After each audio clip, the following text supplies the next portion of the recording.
to offer an amendment to protect communities from malicious scams surrounding the Community Services Block Grant Program. The CSBG program is absolutely critical to the empowerment of vulnerable communities. Funding from the CSBG programs has helped 9 community action agencies in my state serve 107,000 families and 260,000 individuals. It has helped over 81,000 households avoid crises with energy assistance, and nearly 17,000 people avoid hunger with emergency or supplemental food, and enrolled 5,600 children in early child care services. Additionally, these agencies have helped nearly 11,000 people file their income taxes, returning $8.5 million to my state's economy. CSBG programs empower our communities most vulnerable, which is why they are always offered free of charge. However, scammers across the country falsely purport to offer CSBG charges for a fee, preying on those in our community when they are most in need of help. We have seen a proliferation of fraud and scams throughout the COVID-19 pandemic when emergency federal dollars were sent to states. These scams are illegal and morally reprehensible. It is our responsibility to ensure our communities are properly informed to combat predatory schemes. It is our responsibility to reinforce guardrails to protect the integrity of these programs and ensure they fulfill their promises to our communities. My amendment would require that states provide easily accessible warnings about verified scams, as well as information on where to seek resources should someone believe they are the victims of a CSBG-related scam. Making this information available will ensure that CSBG can continue to provide life-saving services to communities without being subject to greed and malintent. This is a simple, common-sense amendment that the Congressional Budget Office has certified as budget neutral. I urge my colleagues to vote in favor of this amendment and the underlying legislation, and I reserve the balance of my time. The gentlewoman yields. Continue the gentlewoman from Oregon reserves. The gentlewoman from North Carolina is recognized. I will reserve. The gentlewoman reserves. The gentlewoman from Oregon is recognized. Thank you, Madam Speaker. I'd like to inquire into the remaining time, please. Gentlelady has 2.5 minutes remaining. I'm sorry? 2.5 minutes remaining. Thank you. I yield 1.5 minutes to the gentlewoman from Texas, Ms. Jackson Lee. The gentlewoman from Texas is recognized for 1.5 minutes.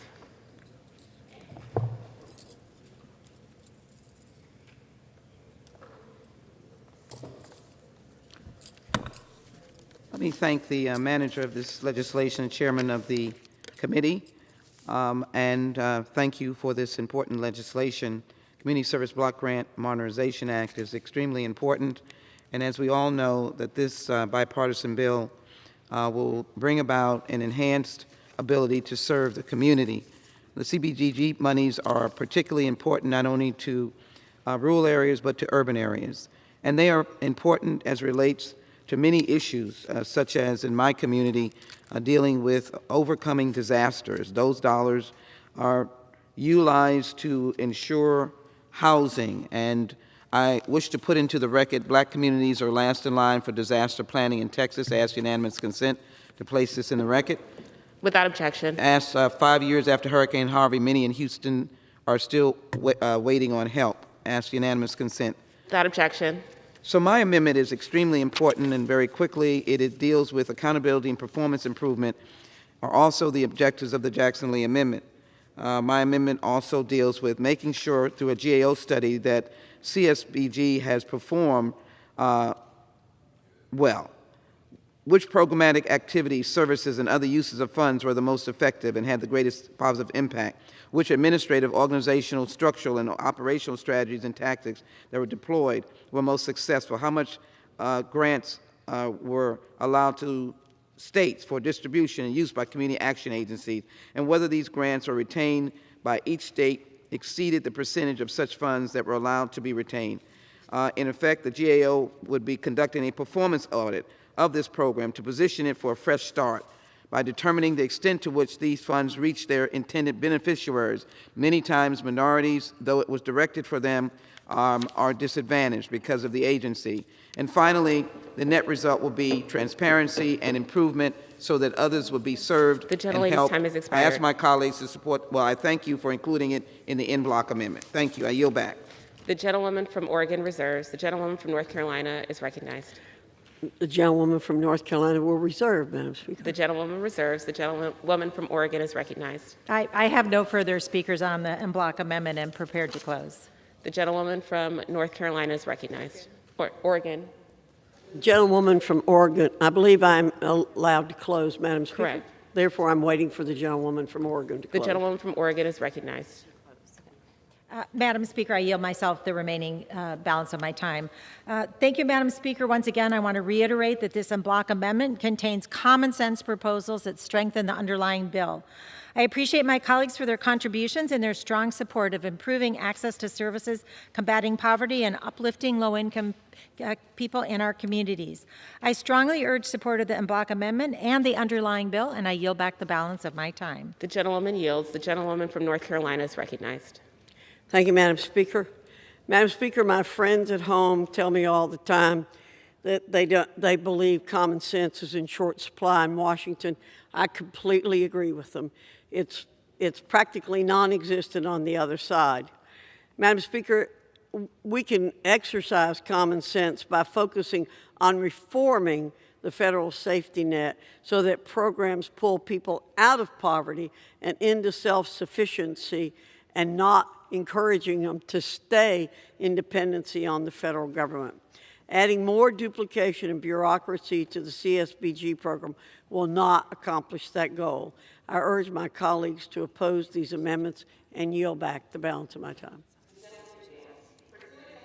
Resolution 1097. The previous question is ordered on the amendments in block offered by the gentlewoman from Oregon.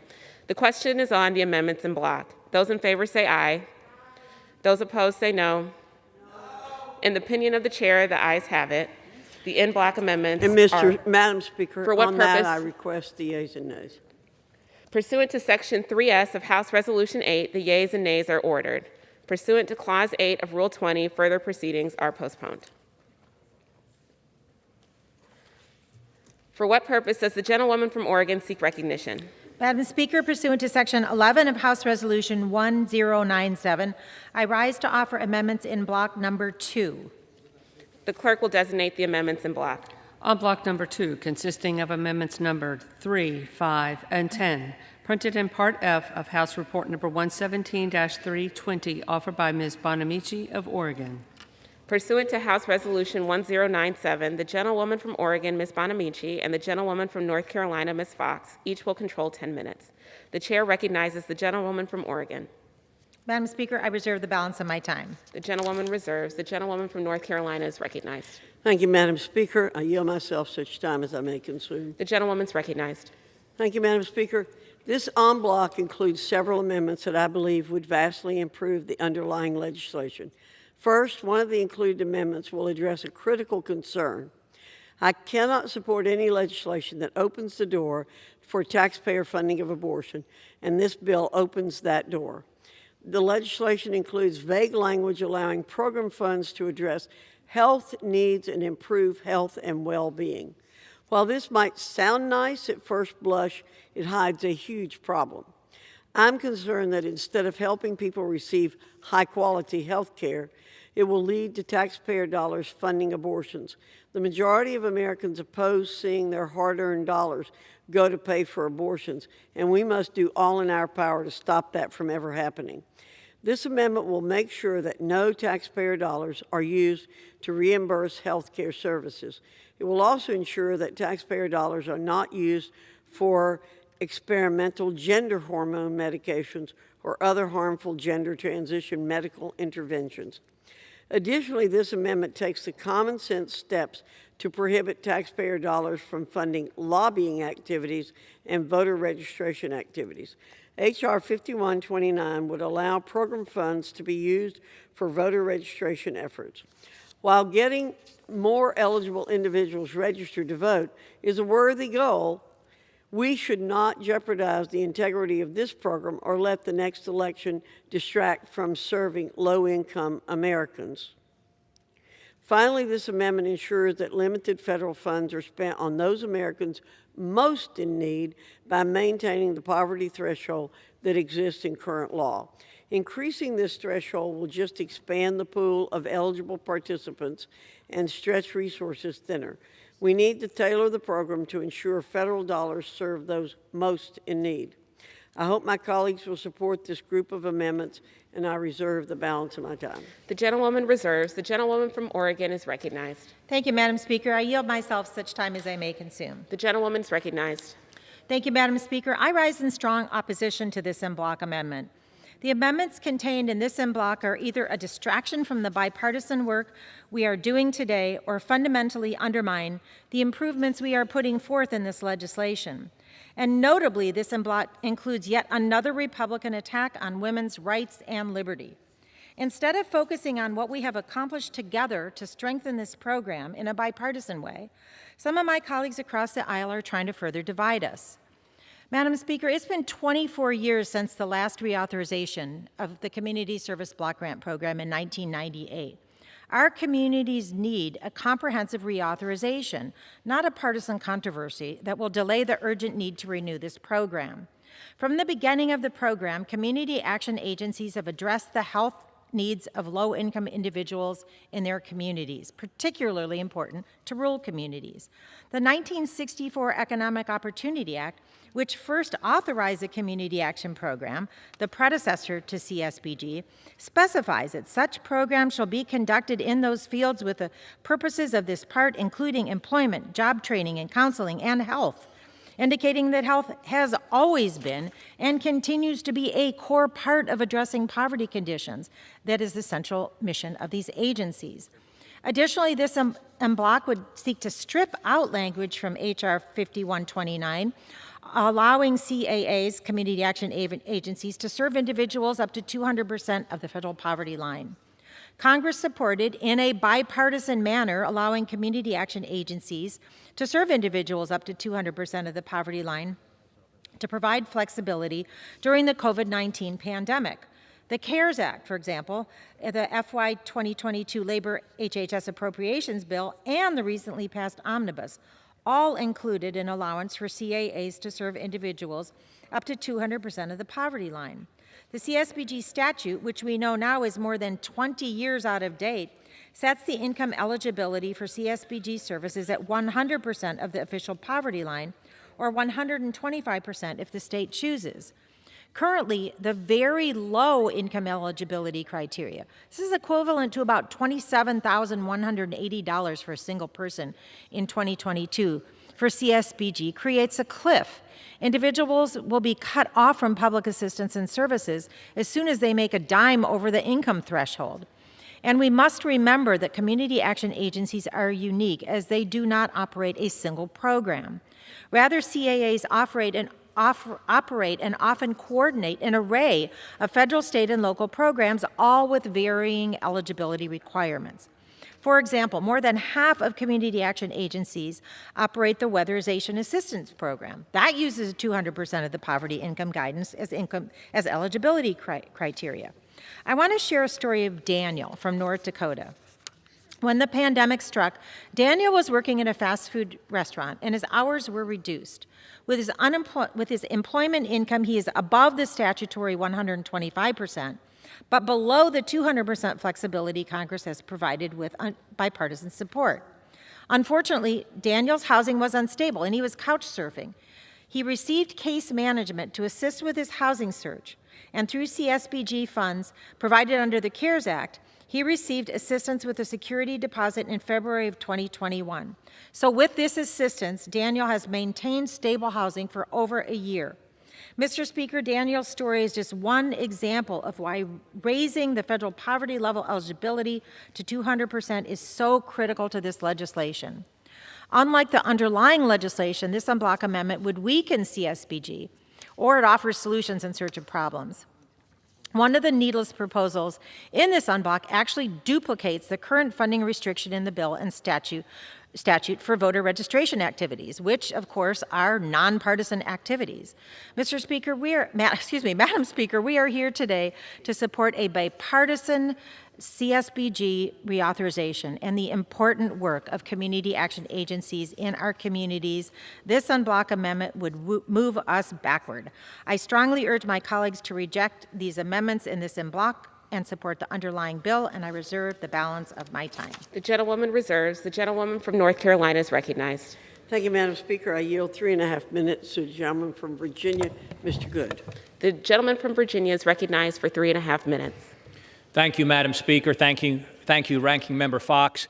The Supreme Court seems poised to finally, mercifully, reverse the only decision in the history of the court that has cost more than 60 million innocent, precious lives, which, by the way, beyond the moral travesty, has contributed massively to our labor shortages and Social Security and Medicare being on the verge of bankruptcy.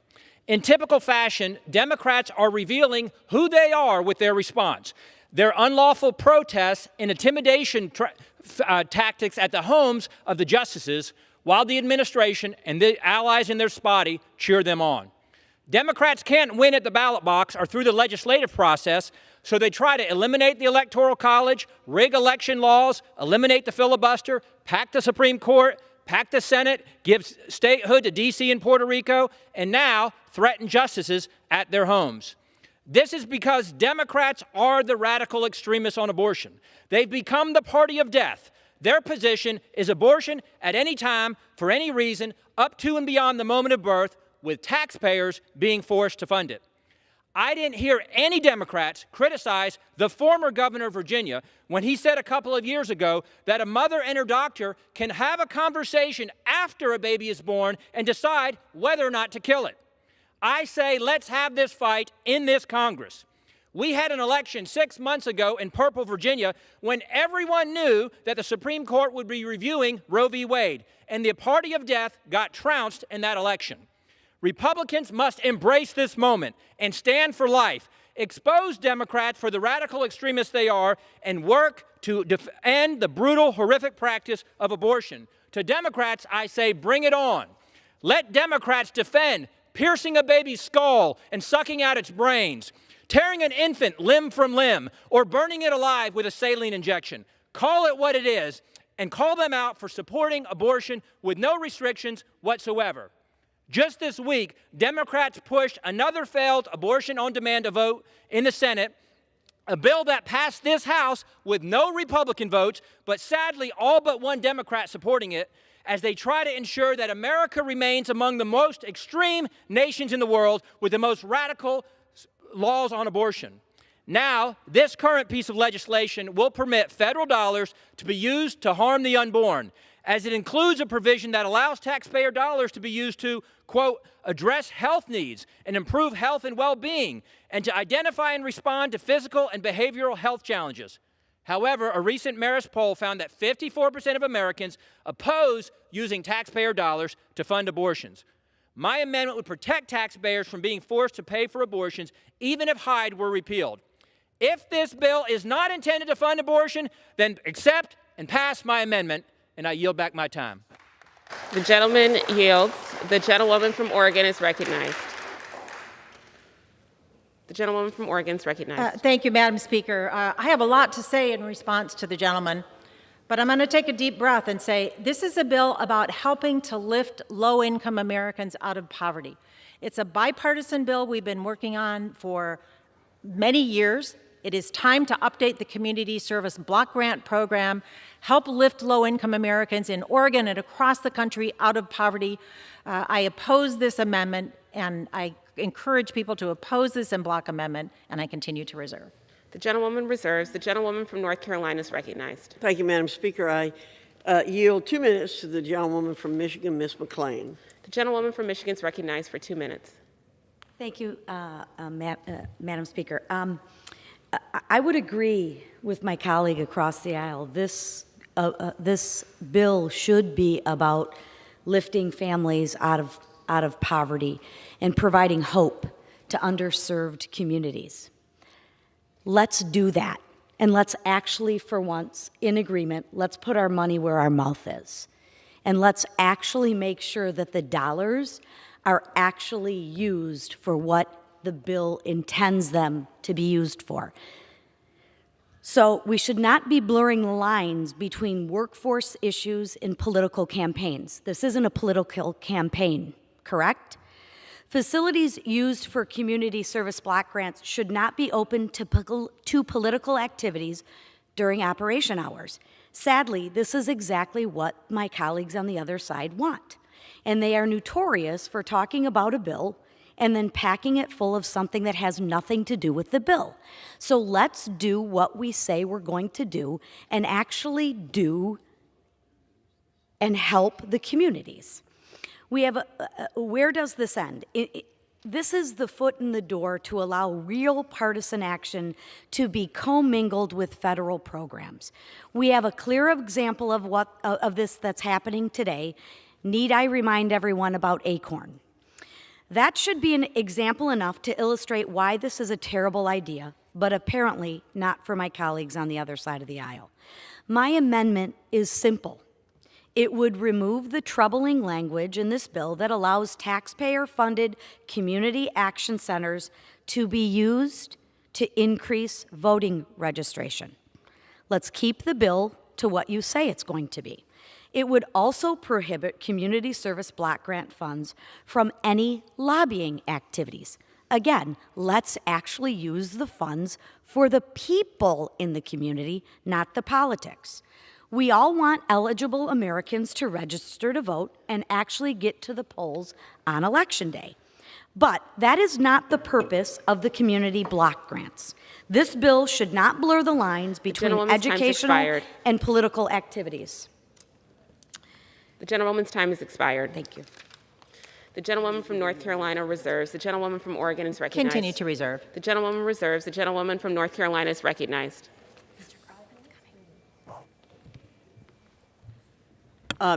Madam Speaker, I yield 1 minute to the gentleman from Wisconsin. The gentleman from Wisconsin is recognized for 1 minute. Sure.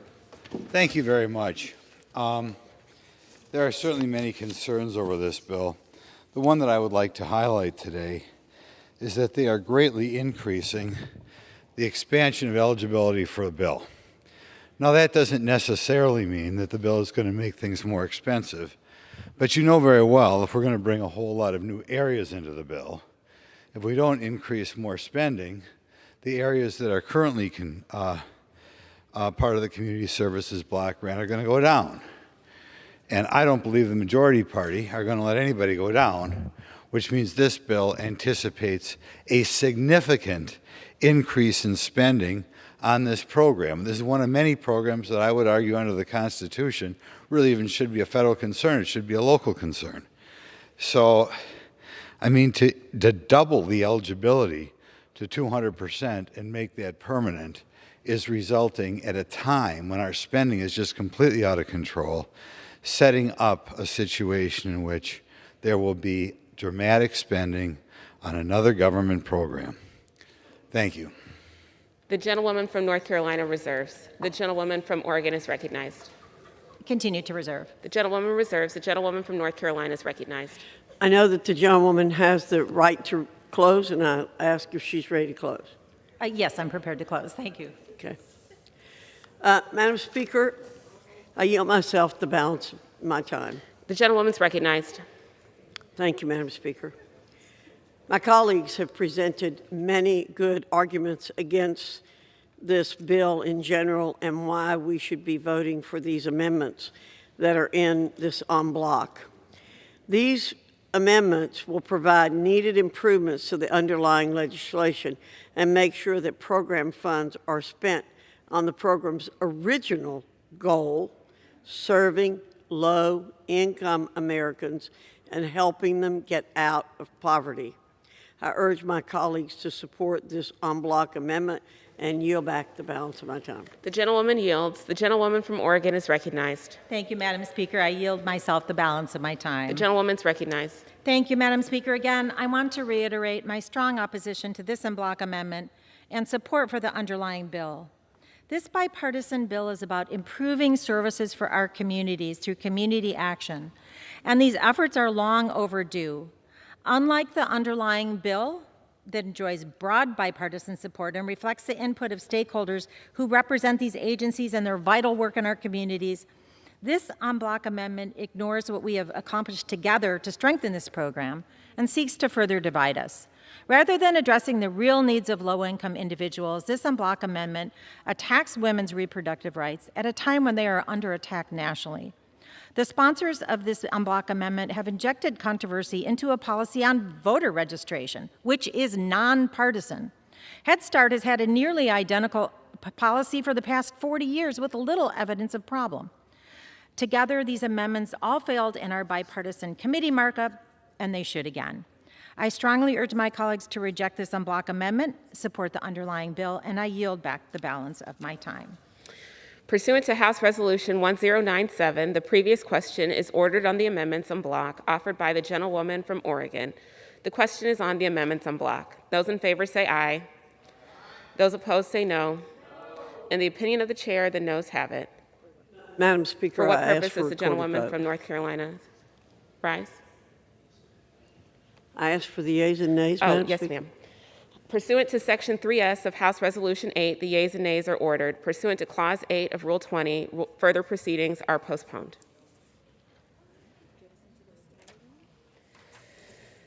It is now in order to consider Amendment Number 4, printed in Part F of House Report 117-320. For what purpose does the gentleman from New Jersey seek recognition? Madam Speaker, pursuant to Section 10 of House Resolution 1097, I rise to offer an amendment. The clerk will designate the amendment.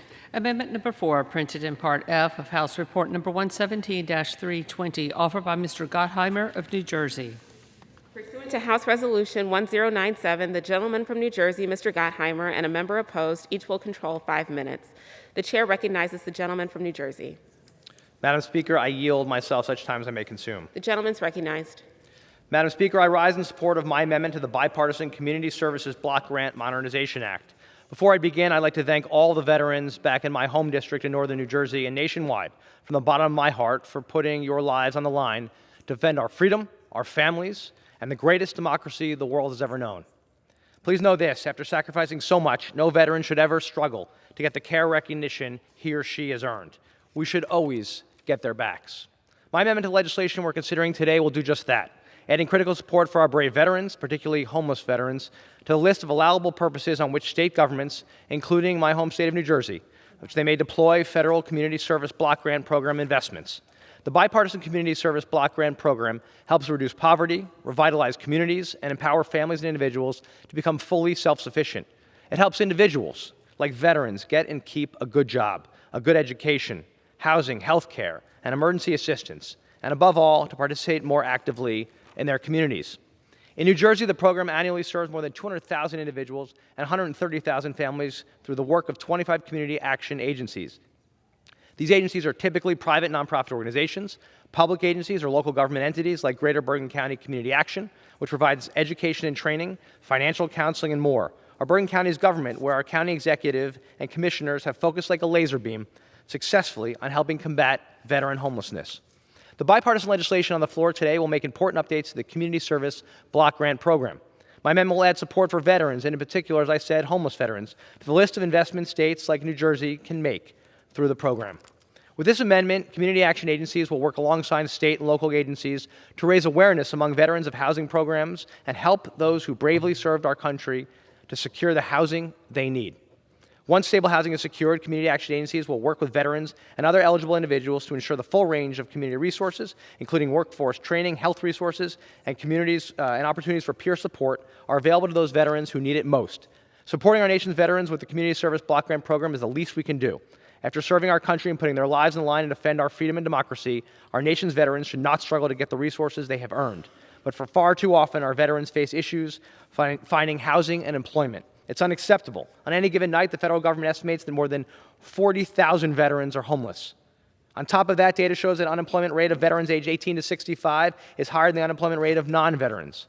Today's amendment builds on the work I've helped lead, working with both sides of the aisle in recent months and since I was elected, to support our service members, veterans, and veteran families.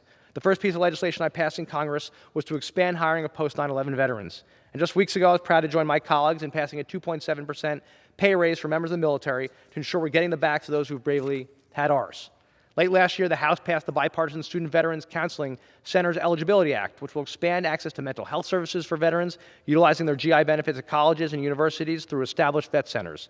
In March, we passed the Bipartisan Guard and Reserve GI Bill Parity Act to help expand access to GI benefits for members of our military who serve in the National Guard and Reserves, as they don't receive the same access to vital GI benefits that they deserve as well. Also in March, working with the members of the Bipartisan Problem Solvers Caucus, we passed the Honoring Pact Act here in the House to help veterans exposed to burn pits, covering veterans dating back to 1991 in Operation Desert Storm and through our more recent post-9/11 conflicts. This included my key provisions to address the mental health impacts of toxic exposure for veterans and to ensure VA information on toxic exposure illnesses is published in multiple languages, like Korean and Spanish, to help even more of our veterans. And back home in Jersey, I've been fighting for expanded access to health care services and helped establish the mental health services at the VA community-based outpatient clinic in Newton in Sussex County, New Jersey, and working to cut through red tape with the VA Community Care Network to ensure eligible North Jersey veterans are able to receive referrals for community care at image care centers across the 5th District. We've made critical progress on that front, and now more veterans in my district have greater access to health care that they deserve. Let me just say these are not Democratic or Republican issues. They are red, white, and blue issues core to protecting our great democracy, the ones that our veterans have always fought for. There's nothing more important in this job than our responsibility to have the backs who have served our great nation, whether that's at the VA, a mental health issue, or helping veterans find housing or get jobs when they come back home. I encourage my colleagues on both sides of the aisle to vote in favor of my amendment to add support for veterans to the list of eligible community service block grant investments. And thank you, and I now reserve the balance of my time. The gentleman reserves. For what purpose does the gentlewoman from North Carolina rise? Madam Speaker, I claim the time in opposition but am not opposed. The gentlewoman's recognized. Thank you, Madam Speaker. We owe our military veterans a huge debt of gratitude and must make sure they're well supported as they transition back into the civilian workforce. This amendment encourages the CSBG program to meet the needs of low-income veterans, especially homeless veterans. It's surprising to me that we need to put such an amendment in this bill because we would think that the CSBG program would already be doing it. But since this is a worthy goal and one that I support, I will support this amendment. In fact, Madam Speaker, I wear a pin every day with the United States flag, the North Carolina flag, and a banner under it says, "I support veterans." Therefore, I must support an amendment that would support veterans. And while I have concerns with the underlying bill, I think this is a good amendment, and I appreciate the gentleman offering it. I reserve the balance of my time. The gentlewoman reserves. The gentleman from New Jersey is recognized. The gentleman has 30 seconds remaining. I yield 30 seconds to the gentlelady from Oregon, but I thank the ranking member for her comments and for support of veterans. Okay, the gentleman yields to the gentlewoman from Oregon. Thank you, Madam Speaker. Thank you, Representative Gottheimer, for your amendment and for your leadership in addressing the needs of our country's veterans. This amendment will help community action agencies meet the needs of veterans, particularly homeless veterans. And although many community action agencies already implement other federal programs serving veterans, this amendment will emphasize that all eligible entities are able and equipped to serve veterans in their communities. So again, thank my colleague for offering this amendment. Thank the ranking member for supporting it as well. And I yield back the balance of my time. The gentleman's time has expired. The gentlewoman from North Carolina is recognized. Thank you, Madam Speaker. I yield myself the balance of my time. The gentlewoman's recognized. Madam Speaker, we must do all we can to make sure we help low-income and homeless veterans, and I think this amendment furthers that effort. I urge my colleagues to support the amendment and yield back.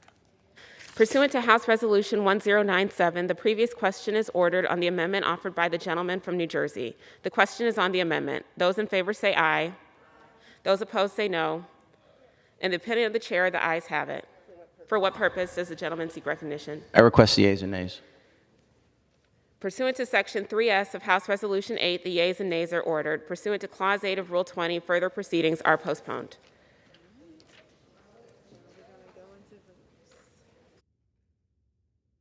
We'll resume on questions previously postponed. Votes will be taken in the following order: amendments in block number 1, amendments in block number 2, amendment number 4, motion to recommit if offered, and passage of the bill if ordered.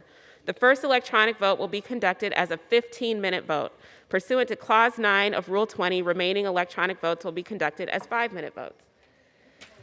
Pursuant to Clause 8 of Rule 20, the unfinished business is the question on amendment en bloc number 1, printed in Part F of House Report 117-320, offered by the gentlewoman from Oregon. The clerk will redesignate the amendments en bloc.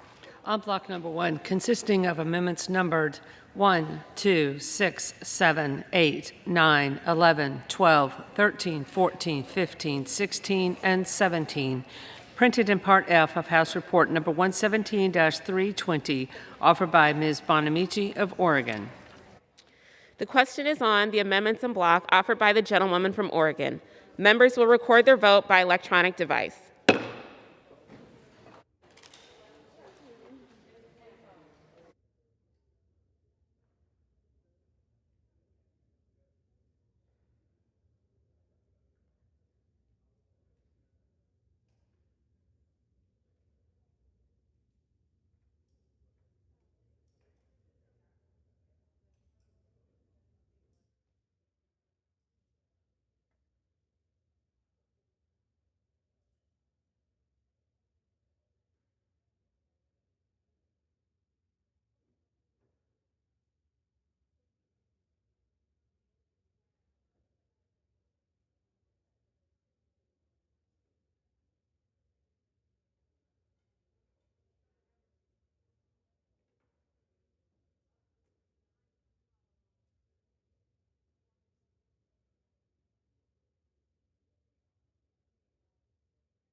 For what purpose does the gentleman from Kentucky seek recognition? Madam Speaker, as the member designated by Andy Barr of Kentucky, I inform the House that Mr. Barr will vote no on en bloc number 1.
The gentlewoman from Texas, for what purpose does the gentlewoman for Texas seek recognition?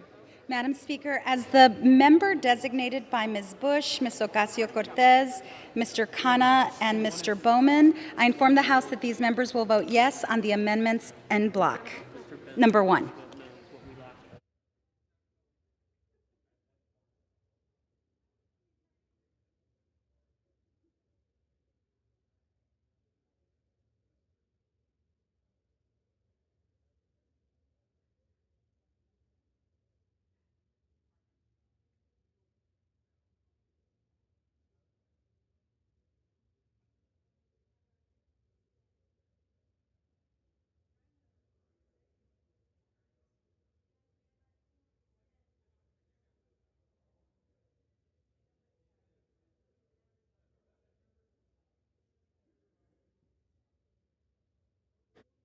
Purpose does the gentleman from Alabama seek recognition? Madam Speaker, as a member designated by Mr. Blake Moore, member from Utah 01, I inform the House that Mr. Moore will be voting nay on number one. Thank you.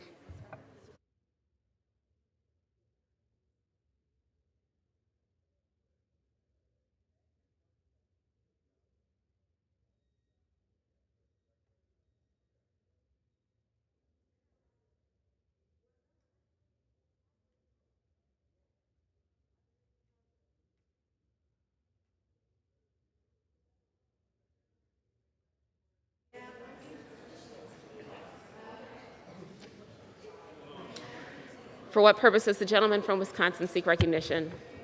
Madam Speaker, as member designated by Mr. Tom Tiffany, Wisconsin, pursuant to House Resolution 8, I inform the House Mr. Tiffany will vote no on the en bloc.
For what purpose does the gentleman from Rhode Island seek recognition? Madam Speaker, as the member designated by Ms. Sewell of Alabama, the state where the first 911 call was placed in the United States in 1968, and also home to the world's largest office chair, I inform the House that Ms. Sewell will vote yes on en bloc amendment number one.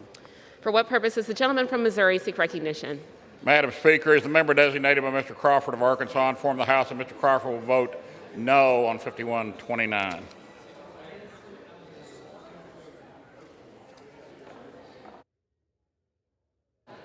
For what purpose does the gentleman from Massachusetts seek recognition? Good morning, Madam Speaker. As the member designated by the Honorable Mr. James Langevin of Rhode Island and pursuant to House Resolution Number 8, I'd like to inform the House that Mr. Langevin will vote yes on agreeing to en bloc number one offered by Representative Bonamici. Thank you.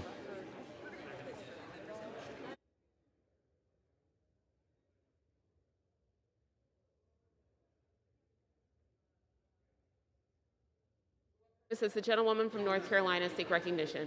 Madam Speaker, as the member designated by Mr. Price of North Carolina and Mr. Butterfield of North Carolina, I inform the House that these members will vote yes on the amendments en bloc. I don't have my instructions yet.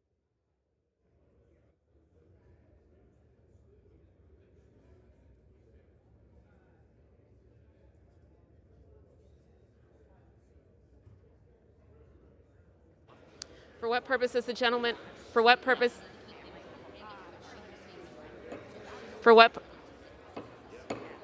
what purpose does the gentleman from South Carolina seek recognition? Madam Speaker, as a member designated by Mr. Wilson of South Carolina from the House, Mr. Wilson will vote no on M block number 1.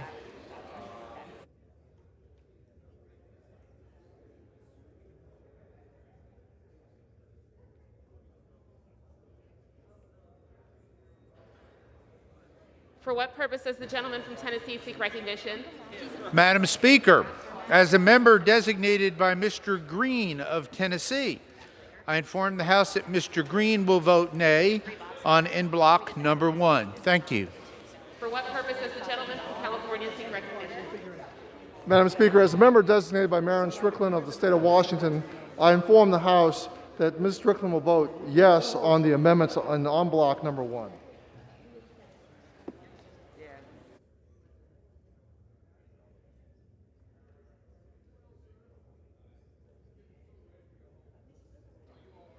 For what purpose does the gentleman from Utah seek recognition? Mr. Speaker, as member designated by Mr. Stewart and Mr. Curtis from Utah, I inform the House that Mr. Stewart and Mr. Curtis will vote nay on en bloc number 1. For what purpose does the gentleman from Connecticut seek recognition? Thank you, Mr. Speaker. Mr. Speaker, as the member designated by Mr. Perlmutter of Colorado, I inform the House that Mr. Perlmutter will vote yes on the amendments on block number 1.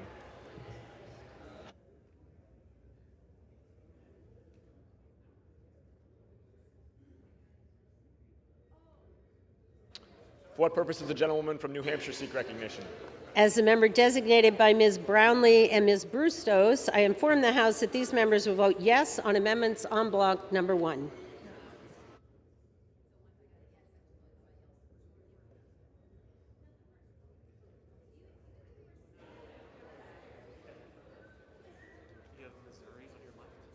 For what purpose does the gentlewoman from Missouri seek recognition? Mr. Speaker, as a member designated by Ms. Bolarski of Indiana, I inform the House that Ms. Bolarski will vote nay on en bloc number 1.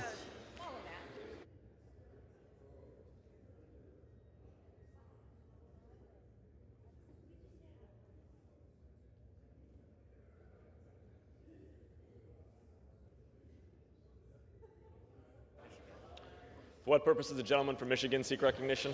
Mr. Speaker, as a member designated by Mr. Kinzinger of Illinois, I inform the House that Mr. Kinzinger will vote nay on en bloc number 1.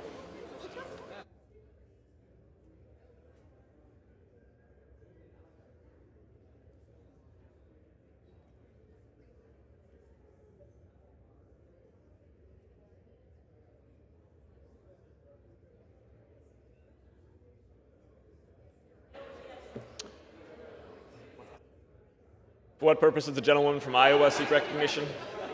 Thank you. As a member designated by Representative Sparks of Indiana, pursuant to House Res. 8, I inform that the House that Representative Sparks will vote no on the Bonamici en bloc number 1. For what purpose does the gentlewoman from New Hampshire seek recognition? As a member designated by Representative Schrader, I inform the House that he will vote yes on amendments en bloc number 1.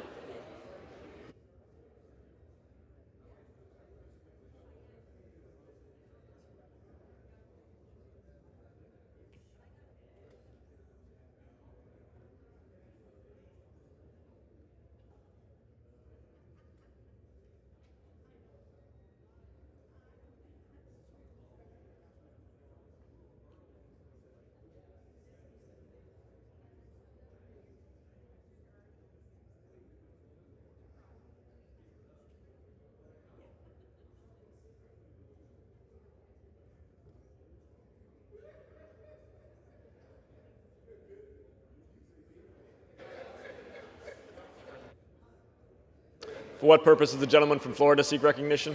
Mr. Speaker, as the member designated by Mr. Cardenas, Mr. Lawson, Mr. Gomez, and Mr. Gallego, I inform the House that these members will vote yea on the amendments in block number 1. For what purpose does the gentleman from Kansas seek recognition? Mr. Speaker, as a member designated by Mr. Latourner from Kansas, I inform the House that Mr. Latourner will vote nay on N block number 1. For what purpose does the gentleman from California seek recognition?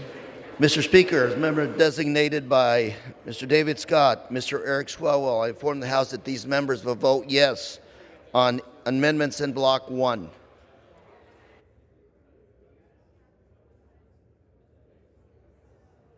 For what purpose does the gentlewoman from New York seek recognition? Mr. Speaker, as the member designated by Chairman Gregory Meeks, I inform the House that Mr. Meeks will vote yes on amendments in block number 1. For what purpose does the gentleman from Alabama seek recognition? Mr. Speaker, as a member designated by Mr. Brooks of Alabama, I inform the House that Mr. Brooks will vote no on the N block.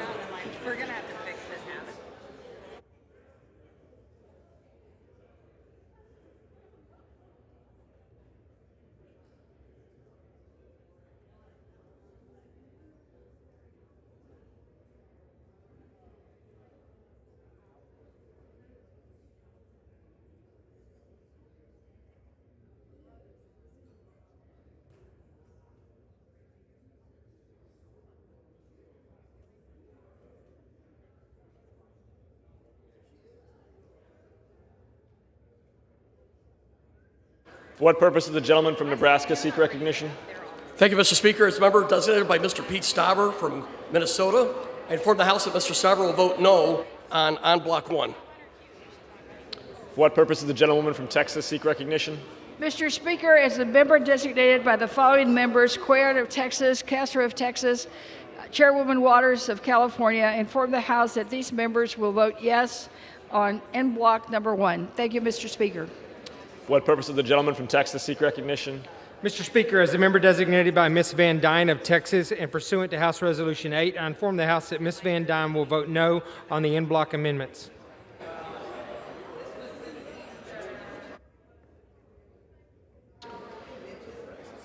For what purpose does the gentleman from Michigan seek recognition? Mr. Speaker, as the member designated by Mr. Bergman of Michigan, I inform the House that Mr. Bergman will vote no on unblock number 1.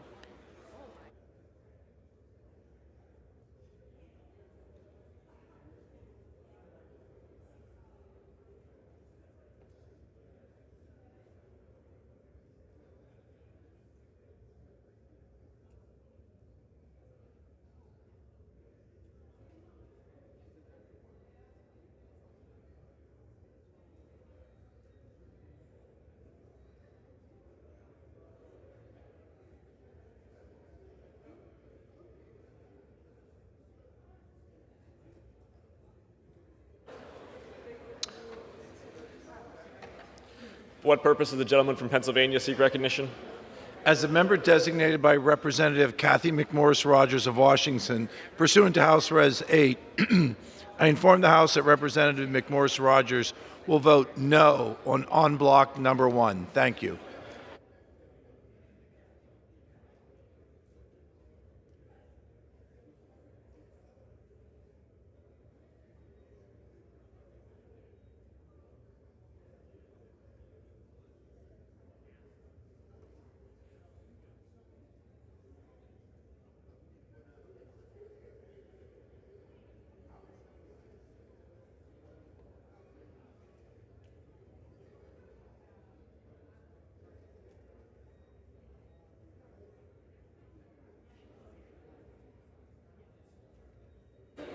For what purpose does the gentleman from Texas seek recognition? Mr. Speaker, as a member designated by members Cawthorn, North Carolina, Van Taylor, Texas, and Fallon, Texas, I inform the House that these 3 members will vote no on N block number 1.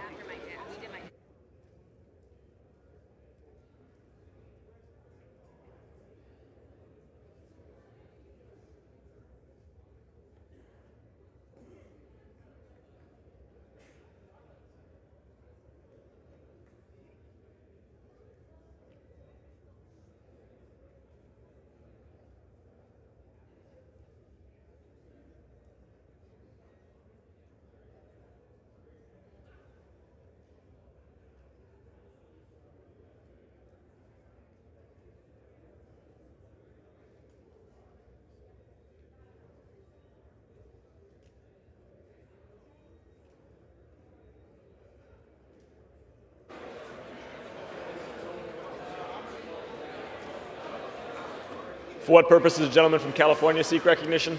Mr. Speaker, as a member designated by Mr. Dusty Johnson of South Dakota, I inform the House that Mr. Dusty Johnson will vote nay on en bloc 1.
For what purpose does the gentlewoman from Michigan seek recognition? Mr. Speaker, is the member designated by Ms. Lawrence of Michigan and Ms. Johnson of Texas, I inform the House that these members will vote yes on amendments en bloc number 1.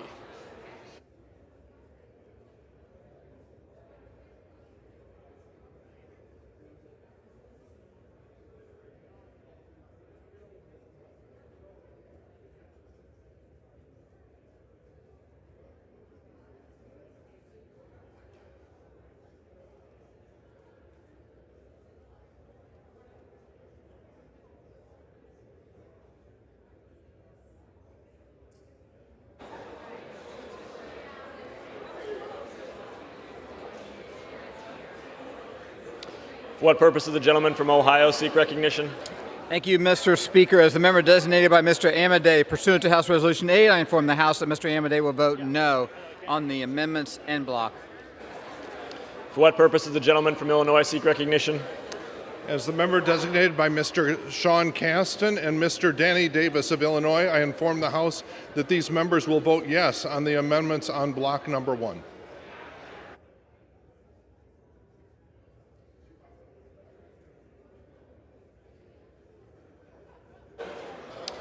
For what purpose does the gentleman from California seek recognition? Mr. Speaker, as the member designated by Chairwoman Zoe Lofgren, I inform the House that Zoe Lofgren will vote yes on amendments en bloc number 1.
For what purpose does the gentleman from California seek recognition?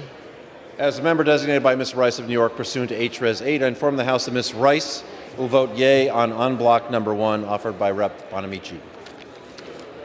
For what purpose does the gentleman from Pennsylvania seek recognition? Thank you, Mr. Speaker. As a member designated by Mr. Muser of Pennsylvania, I inform the House that Mr. Muser will vote no on block number 1. For what purpose does the gentleman from Colorado seek recognition?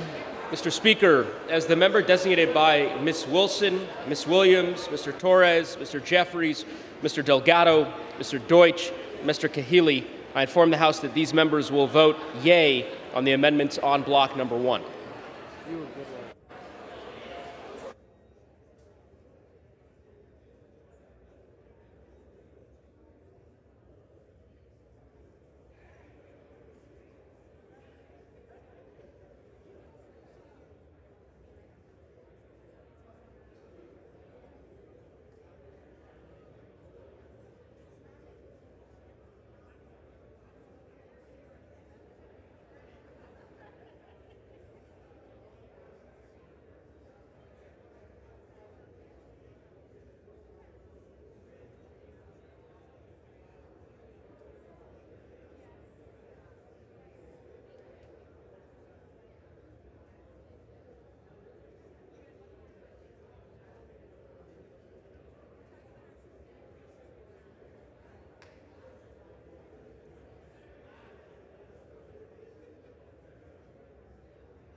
For what purpose does the gentleman from Virginia seek recognition? Mr. Speaker, as the member designated by Mr. Berra of California, I inform the House Mr. Berra will vote aye on the amendments on block number 1.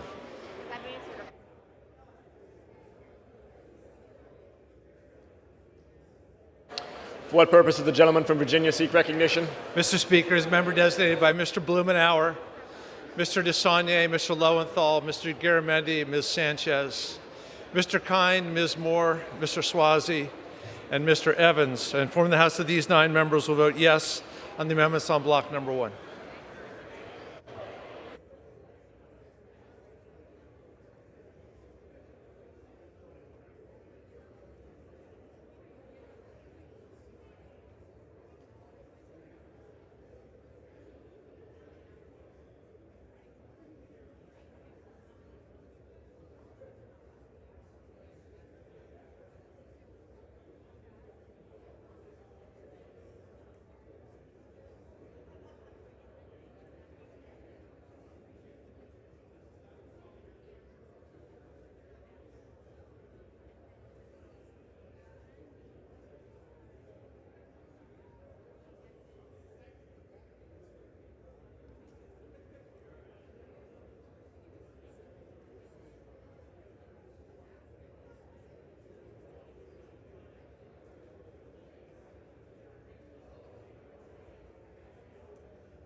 From Ohio seek recognition? Mr. Speaker, as the member designated by Mr. Tim Ryan of Ohio, I inform the House that Mr. Ryan will vote yes on the amendments on block number 1. Thank you.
Seek recognition. Mr. Speaker, as the member designated by Mr. Albio Series, Mr. Connor Lamb, Ms. Ann Kirkpatrick, Ms. Bonnie Watson-Coleman, Mr. Mike Doyle, Mr. Peter Welch, Mr. Salu Cabral, Mr. Donald Payne, and Ms. Mikey Sherrill, I inform the House that these members will vote yes on the amendments on block number 1.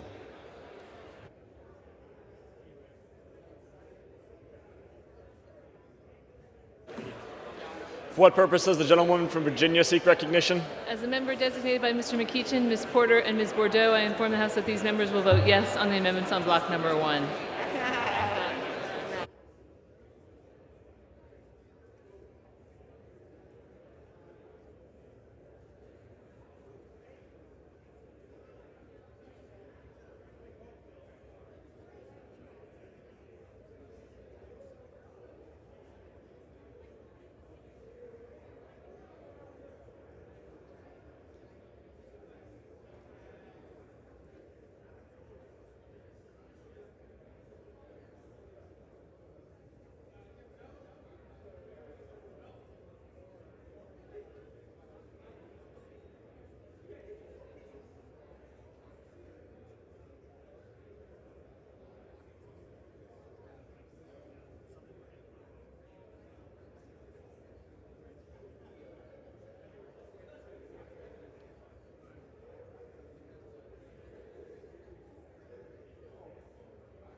For what purpose does the gentlewoman from Colorado seek recognition? Mr. Speaker, as the member designated by Mr. Gates of Florida, I inform the House that Mr. Gates will vote nay on block number 1.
For what purpose does the gentleman from North Carolina seek recognition? Mr. Speaker, as a member designated by Mr. Lukemeyer of Missouri, I inform the House that Mr. Lukemeyer will vote no on block number 1.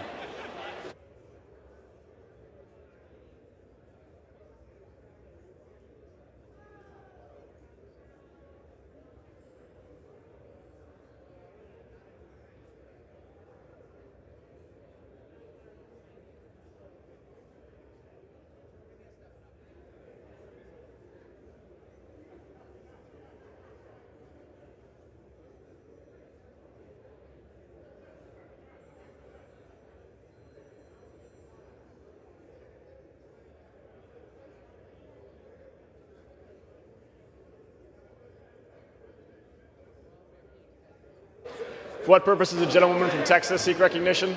Mr. Speaker, as the member designated by Ms. Tlaib, I inform the House that she will vote yes on the amendments en bloc.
For what purpose does the gentlewoman from Delaware seek recognition?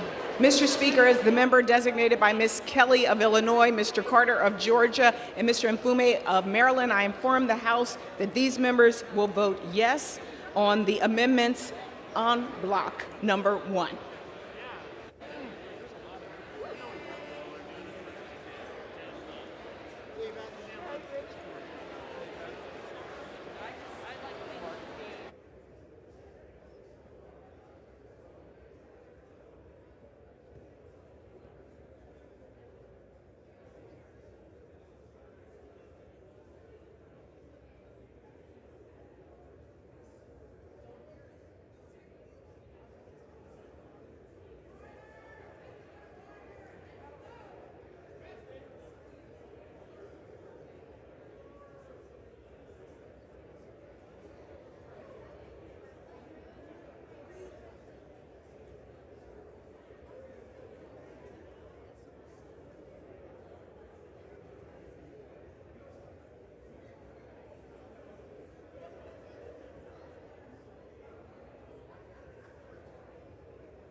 On this vote, the yeas are 219, the nays are 201, with 0 answering present.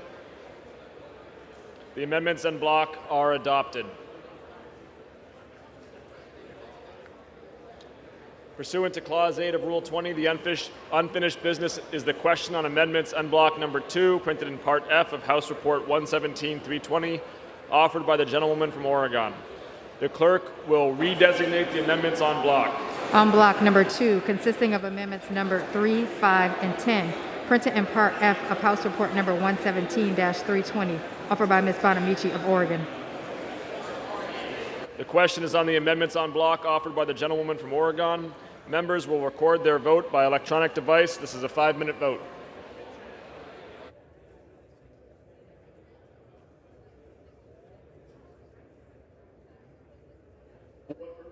Gentleman from North Carolina seek recognition. Mr. Speaker, as the member designated by Mr. Price of North Carolina and Mr. Butterfield of North Carolina, I inform the House that these members will vote no on the amendments on block number 2. For what purpose does the gentlewoman from Iowa seek recognition? Mr. Speaker, as a member designated by Ms. Spartz of Indiana, I inform the House that Ms. Spartz will vote yea on block number 2. For what purpose does the gentleman from California seek recognition? Mr. Speaker, as the member designated by Ms. Rice of New York, I inform the House that Ms. Rice will vote no on the amendments on block number 2. For what purpose does the gentleman from California seek recognition? Mr. Speaker, as the member designated by Mr. Johnson of South Dakota, I inform the House that Mr. Johnson will vote yea on in block 2. For what purpose does the gentleman from Connecticut seek recognition? Thank you, Mr. Speaker. Mr. Speaker, as the member designated by Mr. Perlmutter of Colorado, I inform the House that Mr. Perlmutter will vote no on the amendments on block number 2. For what purpose does the gentleman from Texas seek recognition? Mr. Speaker, as a member designated by Ms. Van Dyne of Texas and pursuant to House Resolution 8, I inform the House that Ms. Van Dyne will vote yes on the in-block amendments.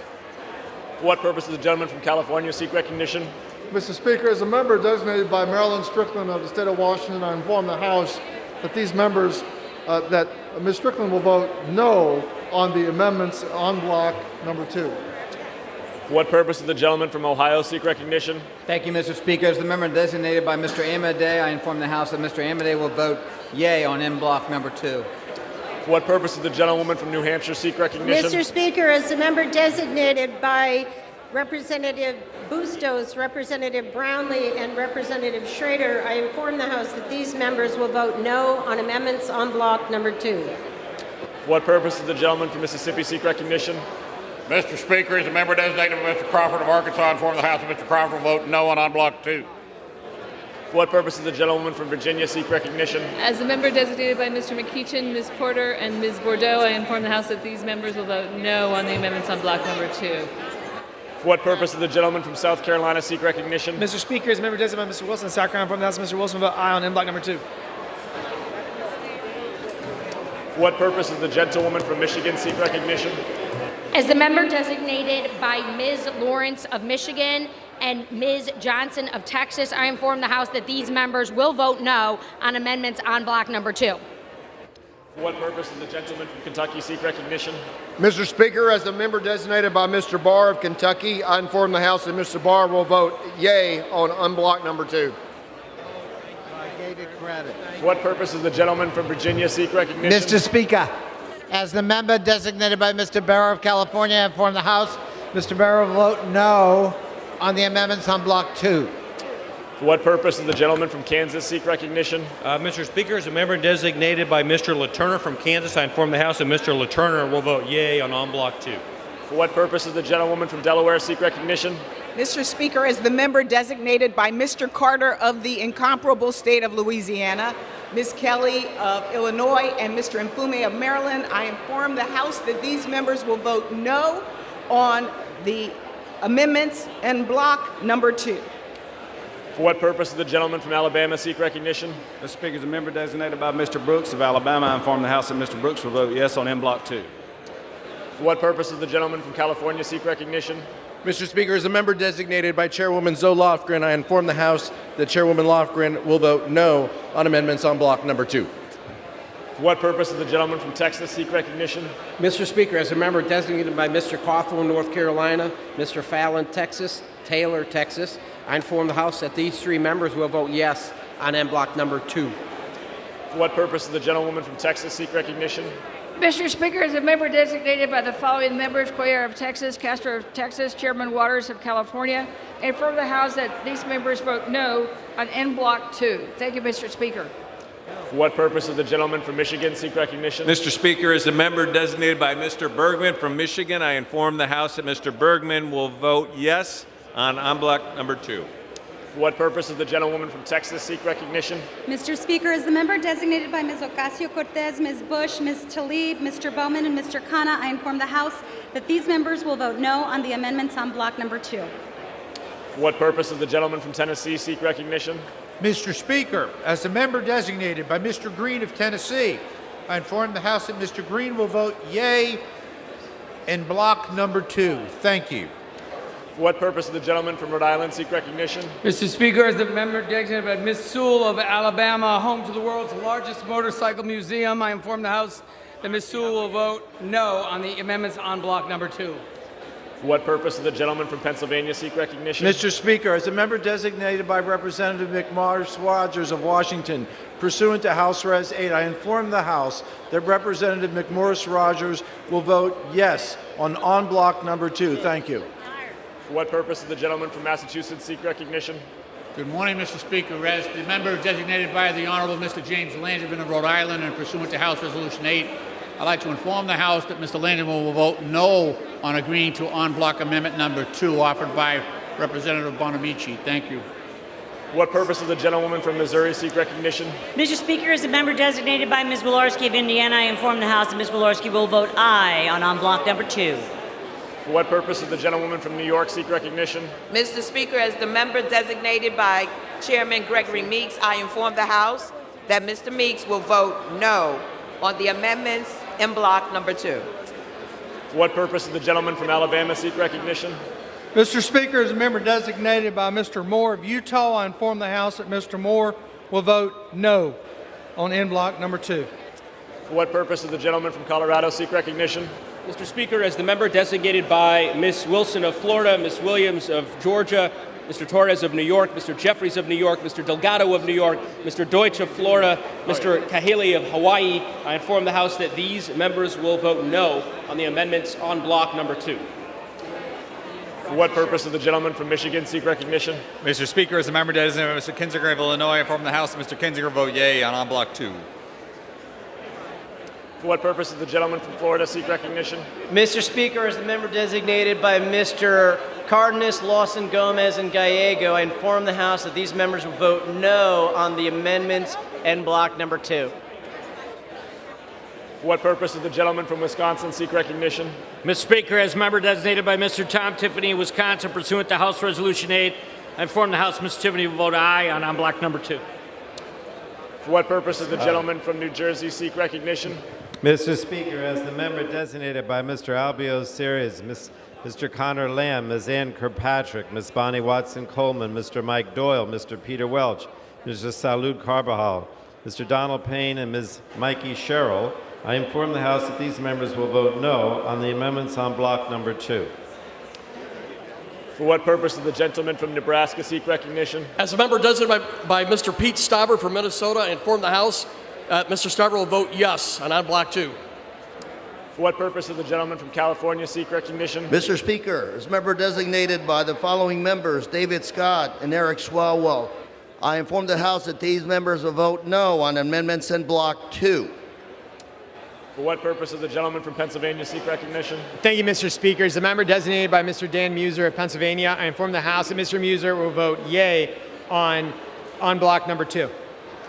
For what purpose does the gentlewoman from Ohio seek recognition? Mr. Speaker, as the member designated by Mr. Ryan of Ohio, I inform the House that Mr. Ryan will vote no on the amendments on block number 2.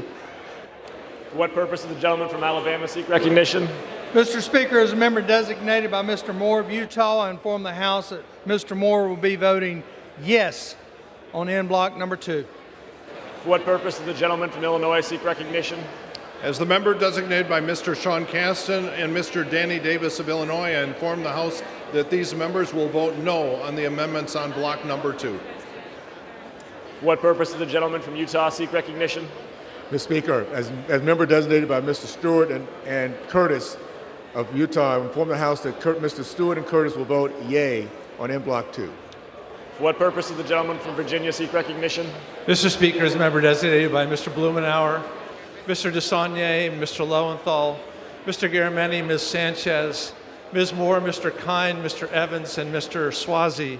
I inform the House that these 9 members will vote no on the amendments on block number 2. For what purpose does the gentlewoman from Colorado seek recognition? Mr. Speaker, as the member designated by Mr. Gates of Florida, I inform the House that Mr. Gates will vote yea on block number 2.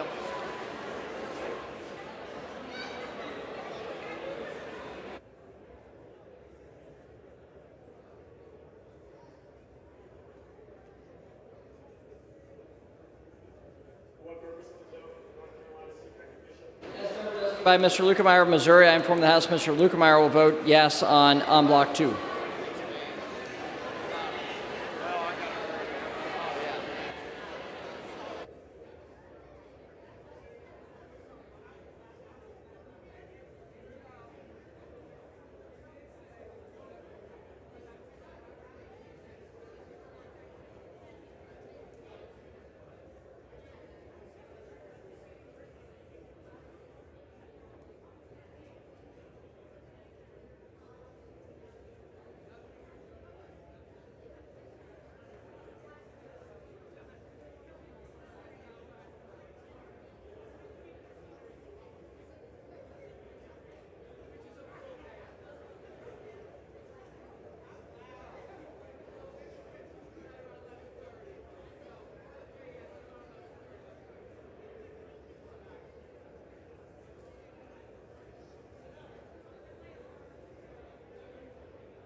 The yeas are 198, the nays are 219, with 0 answering present.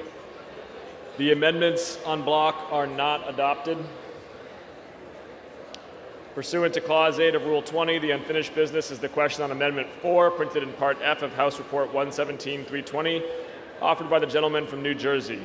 The clerk will redesignate the amendment. Amendment number 4, printed in Part F of House Report number 117-320, offered by Mr. Gottheimer of New Jersey. The question is on the amendment offered by the gentleman from New Jersey. Members will record their vote by electronic device. This is a 5-minute vote. For what purpose does the gentlewoman from Delaware seek recognition? Mr. Speaker, as the member designated by Mr. Carter of Louisiana, Ms. Kelly of Illinois, and Mr. Mfume of Maryland, I inform the House that these members will vote yes on the Gottheimer amendment. For what purpose does the gentleman from Kentucky seek recognition?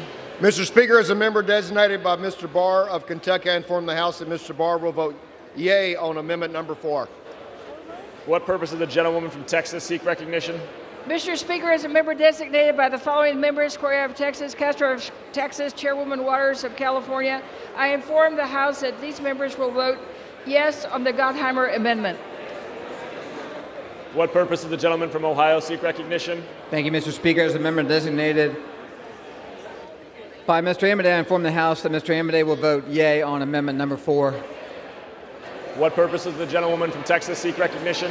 Mr. Speaker, as the member designated by Ms. Ocasio-Cortez, Ms. Bush, Ms. Tlaib, Mr. Bowman, and Mr. Khanna, I inform the House that these members will vote yes on the Gottheimer amendment. For what purpose does the gentleman from California seek recognition? Mr. Speaker, as a member designated by Mr. Johnson of South Dakota, I inform the House that Mr. Johnson will vote yea on Amendment 4. For what purpose does the gentleman from Virginia seek recognition? Mr. Speaker, as a member designated by Ms. Sanchez, Mr. Garamendi, Dr. Lowenthal, Mr. DeSagne, Mr. Blumenauer, Mr. Kine, Ms. Moore, Mr. Evans, and Mr. Swazi, I inform the House that these 9 members will vote yes on the Gottheimer amendment. For what purpose does the gentleman from Texas seek recognition? Mr. Speaker, as the member designated by Ms. Van Dyne of Texas and pursuant to House Resolution 8, I inform the House that Ms. Van Dyne will vote yes on amendment number 4. For what purpose does the gentlewoman from New Hampshire seek recognition? Mr. Speaker, as a member designated by Representative Brownlee, Bustos, and Schrader, I inform the House that these members will vote yes on the Gottheimer amendment. For what purpose does the gentleman from Nebraska seek recognition? As a member designated by Mr. Pete Stauber from Minnesota, I inform the House that Mr. Stauber will vote yes on Amendment 4. For what purpose does the gentleman from California recognition? Mr. Speaker, as member designated by Marilyn Strickland of Washington State, I inform the House that Ms. Strickland will vote yes on the Gottheimer amendment. For what purpose does the gentleman from Utah seek recognition? Mr. Speaker, as member designated by Mr. Stewart and Mr. Curtis of Utah, I inform the House that Mr. Stewart and Mr. Curtis will vote yes on amendment number 4. For what purpose does the gentleman from Rhode Island seek recognition? Mr. Speaker, as the member designated by Ms. Sewell of Alabama, birthplace of Nat King Cole, the first black man in America to host a nationwide television show, I inform the House that Ms. Sewell will vote yes on the Gottheimer amendment. For what purpose does the gentleman from Texas seek recognition? Mr. Speaker, as a member designated by Mr. Cawthorn, North Carolina, Mr. Taylor, Texas, Mr. Fallon, Texas, I inform the House that these members will vote yes on amendment number 4. For what purpose does the gentlewoman from New York seek recognition? Mr. Speaker, as the member designated by Chairman Gregory Meeks, I inform the House that Mr. Meeks will vote yes on the Gottheimer amendment. For what purpose does the gentleman from Alabama seek recognition? Mr. Speaker, as a member designated by Mr. Moore of Utah, I inform the House that Mr. Moore will be voting yes on President Amendment number 4. What purpose does the gentlewoman from Virginia seek recognition? As a member designated by Mr. McEachin, Ms. Bordeaux, and Ms. Porter, I inform the House that these members will vote yes on the Gottheimer amendment. For what purpose does the gentleman from Michigan seek recognition? Mr. Speaker, as a member designated Mr. Kinzinger of Illinois, I inform the House that Mr. Kinzinger will vote yea on amendment number 4. For what purpose does the gentleman from Connecticut seek recognition? Thank you, Mr. Speaker. Mr. Speaker, as the member designated by Mr. Perlmutter of Colorado, I inform the House that Mr. Perlmutter will vote yes on the Gottheimer amendment. For what purpose does the gentleman from North Carolina seek recognition? Thank you, Mr. Speaker. As a member designated by Mr. Lukemeyer of Missouri, and from the House, Mr. Lukemeyer will vote aye on Amendment 4. For what purpose does the gentleman from Florida seek recognition? Mr. Speaker, as the member designated by Mr. Cardenas, Lawson, Gomez, and Gallego, I inform the House that these members will vote yea on the Gottheimer amendment. For what purpose does the gentleman from Kansas seek recognition? Mr. Speaker, as the member designated by Mr. LaTurner from Kansas, I inform the House that Mr. LaTurner will vote yea on Amendment 4. For what purpose does the gentleman from California seek recognition? Mr. Speaker, as member designated by Eric Swalwell and David Scott, I inform the House that these members will vote yes on the Gottheimer Amendment.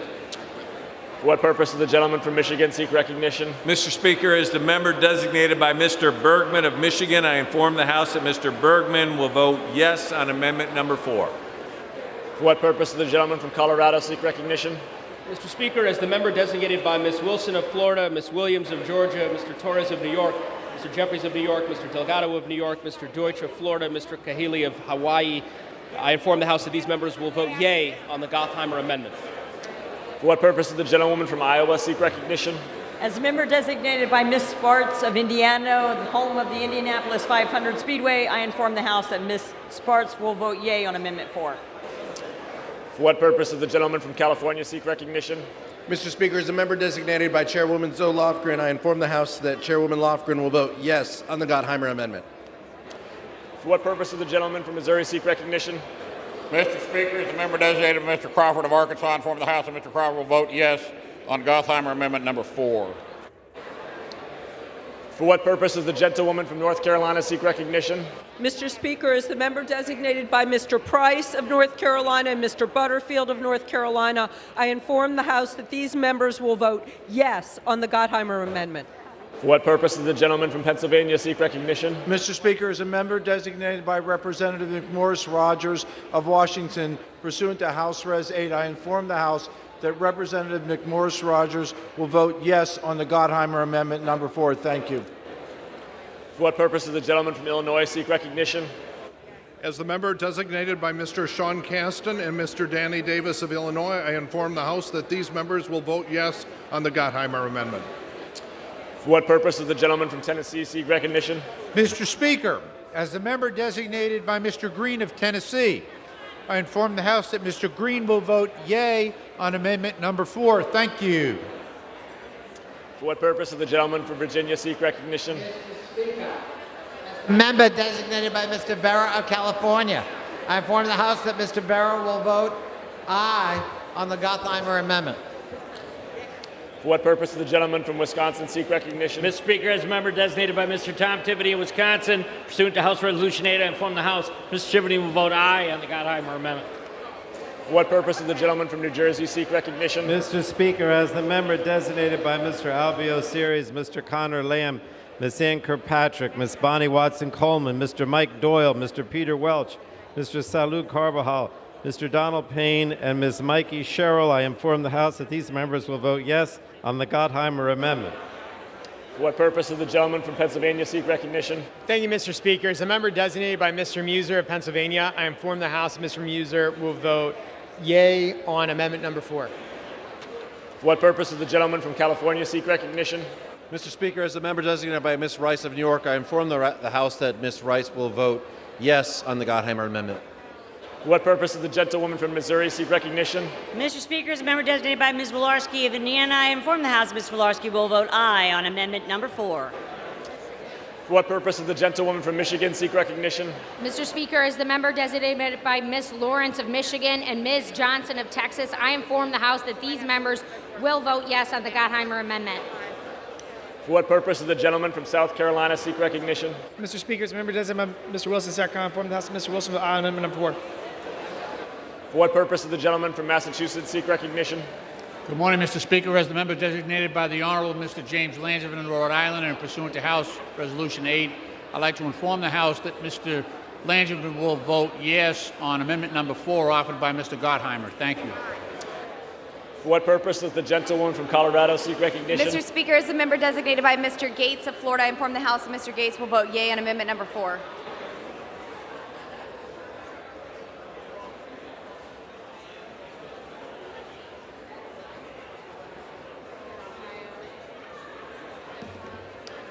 For what purpose does the gentlewoman from Ohio seek recognition?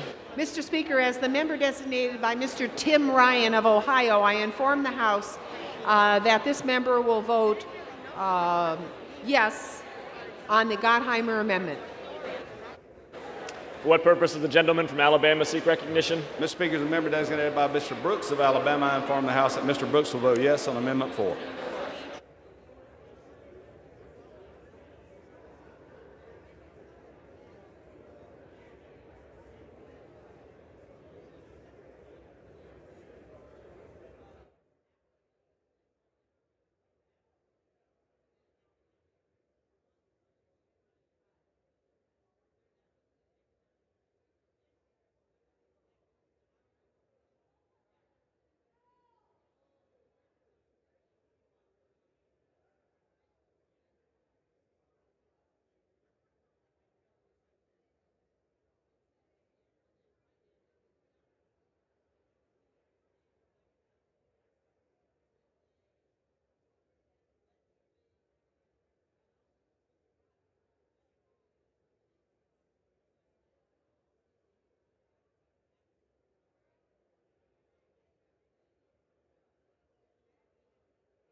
On this vote, the yeas are 418 and the nays are 0, with 0 answering present.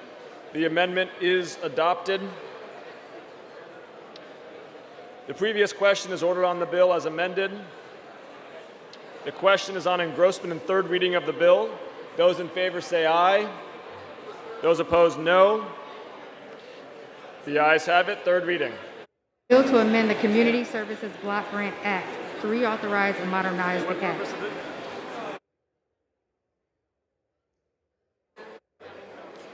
For what purpose does the gentleman from Michigan seek recognition? Mr. Speaker, I have a motion to recommit at the desk. The clerk will report the motion. Mr. Wahlberg moves to recommit the bill, H.R. 5129, to the Committee on Education and Labor. Pursuant to Clause 2B of Rule 19, the previous question is ordered on the motion to recommit. The question is on the motion. All those in favor say aye. Those opposed, no. The noes have it. The motion is not agreed. For what purpose does the gentleman from Michigan seek recognition? Mr. Speaker, I request yeas and nays. Pursuant to Section 3S of House Resolution 8, the yeas and nays are ordered. Members will record their votes by electronic device. 5-minute vote.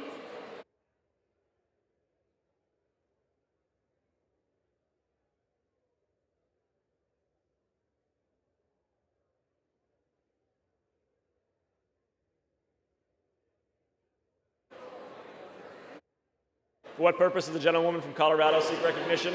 Mr. Speaker, as a member designated by Mr. Gates of Florida, I inform the House Mr. Gates will vote yea on the motion to recommit. For what purpose does the gentlewoman from Texas seek recognition? Mr. Speaker, as the member designated by Ms. Ocasio-Cortez, Ms. Bush, Ms. Tlaib, Mr. Bowman, Mr. Khanna, I inform the House that these members will vote no on the motion to recommit. For what purpose does the gentleman from Michigan seek recognition? Mr. Speaker, as the member designated by Mr. Bergman of Michigan, I inform the House that Mr. Bergman will vote yes on the motion to recommit. For what purpose does the gentleman from Illinois seek recognition?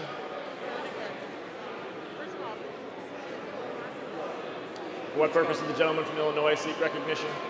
As the member designated by Mr. Sean Caston and Mr. Danny Davis of Illinois, I inform the House that these members will vote no on the motion to recommit. For what purpose does the gentleman from Ohio seek recognition?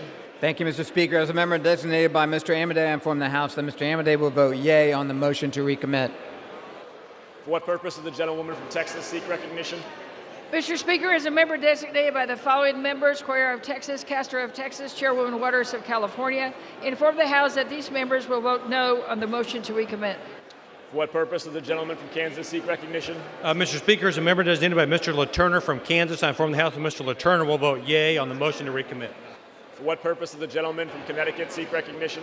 Thank you, Mr. Speaker. As the member designated by Mr. Perlmutter of Colorado, I inform the House that Mr. Perlmutter will vote no on the motion to recommit. For what purpose does the gentleman from Alabama seek recognition? Mr. Speaker, as a member designated by Mr. Moore of Utah, I inform the House that Mr. Moore will be voting yes on the present motion. For what purpose does the gentleman from California seek recognition? Mr. Speaker, as a member designated by Ms. Rice, I inform the House that Ms. Rice will vote no on the motion to recommit. For what purpose does the gentleman from South Carolina seek recognition? Mr. Speaker, as a member designated by Mr. Wilson, South Carolina, from the House, Mr. Wilson will vote aye on the motion to recommit.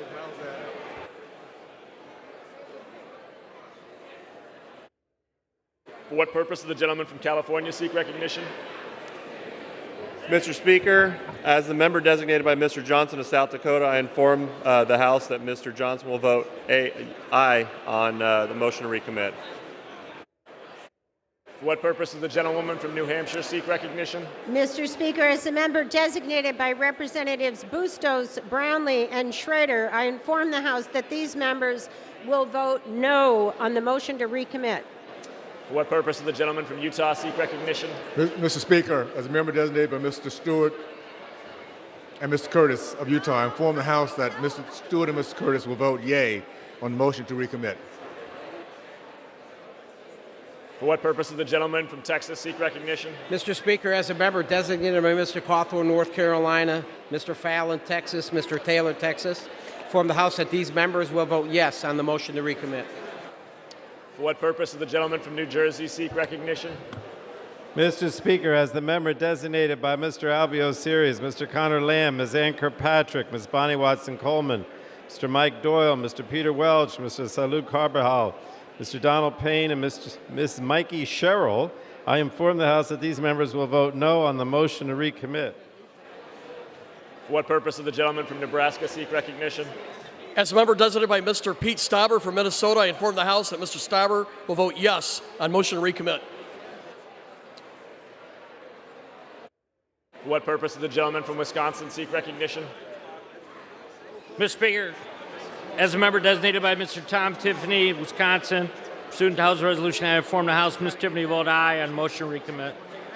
For what purpose does the gentlewoman from Virginia? As a member designated by Mr. McEachin, Ms. Bordeaux, and Ms. Porter, I inform the House that these members will vote no on the motion to recommit. For what purpose does the gentleman from Tennessee seek recognition? Mr. Speaker, as a member designated by Mr. Green of Tennessee, I inform the House that Mr. Green will vote yea on the motion to recommit. Thank you.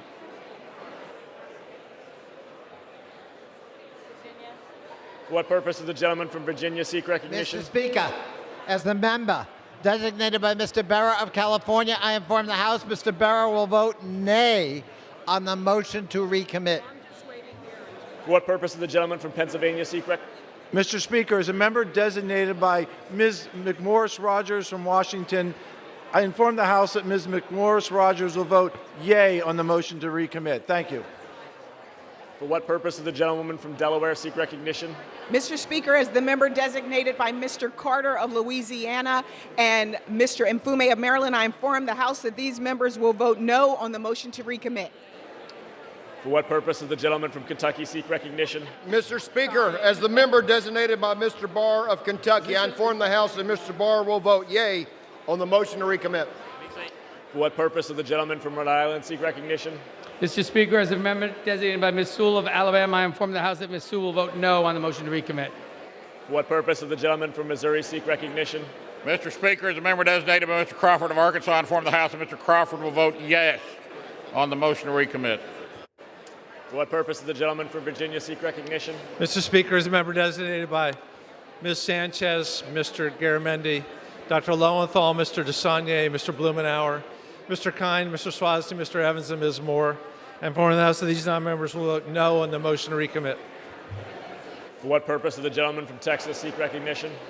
Mr. Speaker, as a member designated by Ms. Van Dyne of Texas and pursuant to House Resolution 8, I inform the House that Ms. Van Dyne will vote yes on the motion to recommit. For what purpose does the gentlewoman from Ohio seek recognition? Mr. Speaker, as the member designated by Mr. Tim Ryan of Ohio, I inform the House that Mr. Ryan will vote no on the motion to recommit. For what purpose does the gentleman from Pennsylvania seek recognition? Thank you, Mr. Speaker. As a member designated by Mr. Muser of Pennsylvania, I inform the House that Mr. Muser vote yes on the motion to recommit. For what purpose does the gentleman from California seek recognition? Mr. Speaker, as the member designated by Chairwoman Lofgren, I inform the House that Chairwoman Lofgren will vote no on the motion to recommit. For what purpose does the gentlewoman from Iowa seek recognition? Thank you, Mr. Speaker. As a member designated by Ms. Sparts of Indiana, I inform the House that Ms. Sparts will vote yea on the motion to recommit. For what purpose does the gentleman from Michigan seek recognition? Mr. Speaker, as a member designated Ms. Kinzinger of Illinois, and from the House, Mr. Kinzinger will vote yea on the motion to recommit. For what purpose does the gentlewoman from Missouri seek recognition? Mr. Speaker, as a member designated by Ms. Wlodarski of Indiana, I inform the House Ms. Wlodarski will vote aye on motion to recommit. For what purpose does the gentlewoman from Michigan seek recognition? As the member designated by Ms. Lawrence and Ms. Johnson, I inform the House that these members will vote no on the motion to recommit. Up next. No, on the Republican side. For what purpose does the gentleman from Massachusetts seek recognition? Good morning, Mr. Speaker. As the member designated by the Honorable Mr. James Langevin of Rhode Island, pursuant to House Resolution 8, I'd like to inform the House that Mr. Langevin will vote no on the motion to recommit. Thank you. For what purpose does the gentleman from Alabama seek recognition? Mr. Speaker, as a member designated by Mr. Brooks of Alabama, I want to inform the House that Mr. Brooks will vote yes on a motion to recommit. For what purpose does the gentleman from California seek recognition? Mr. Speaker, as a member designated by Marilyn Strickland of the state of Washington, I inform the House that Ms. Strickland will vote no on the motion to recommit. For what purpose does the gentleman from California seek recognition? Mr. Speaker, as member designated by David Scott and Eric Swalwell, I inform the House that these members will vote no on the motion to recommit. For what purpose does the gentleman from North Carolina seek recognition? As a member designated by Mr. Lukemeyer, inform the House that Mr. Lukemeyer of Missouri will vote no on the motion. Yes on the motion to recommit. For what purpose does the gentleman from Florida seek recognition? Mr. Speaker, as a member designated by Mr. Cardenas, Lawson, and Gomez, I inform the House that these members will vote no on the motion to recommit.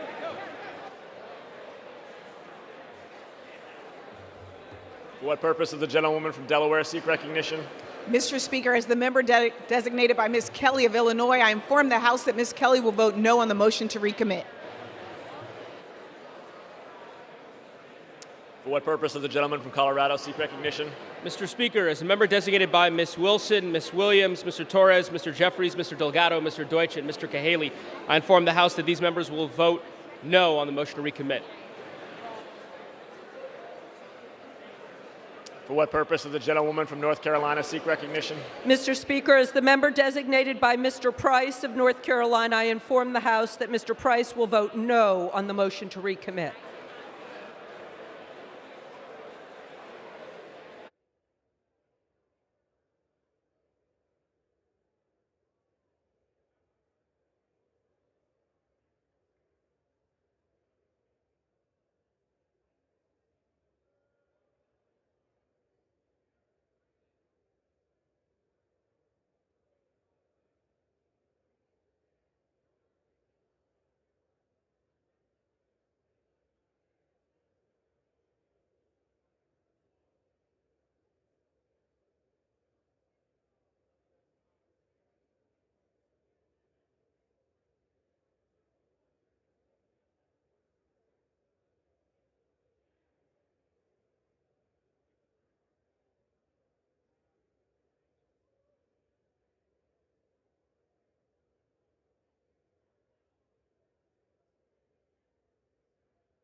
For what purpose does the gentlewoman from North Carolina seek recognition? Mr. Speaker, as the member designated by Mr. Butterfield of North Carolina, I inform the House that Mr. Butterfield will vote no on the motion to recommit.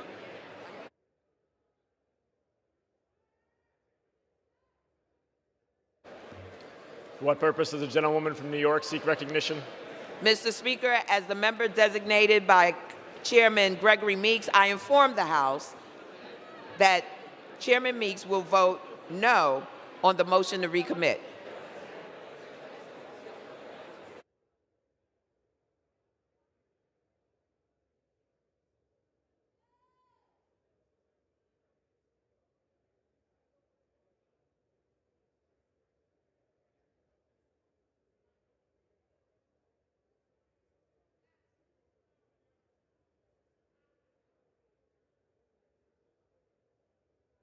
For what purpose does the gentleman from Florida seek recognition? As the member designated by Mr. Gallego, I inform the House that Mr. Gallego will vote no on the motion to recommit.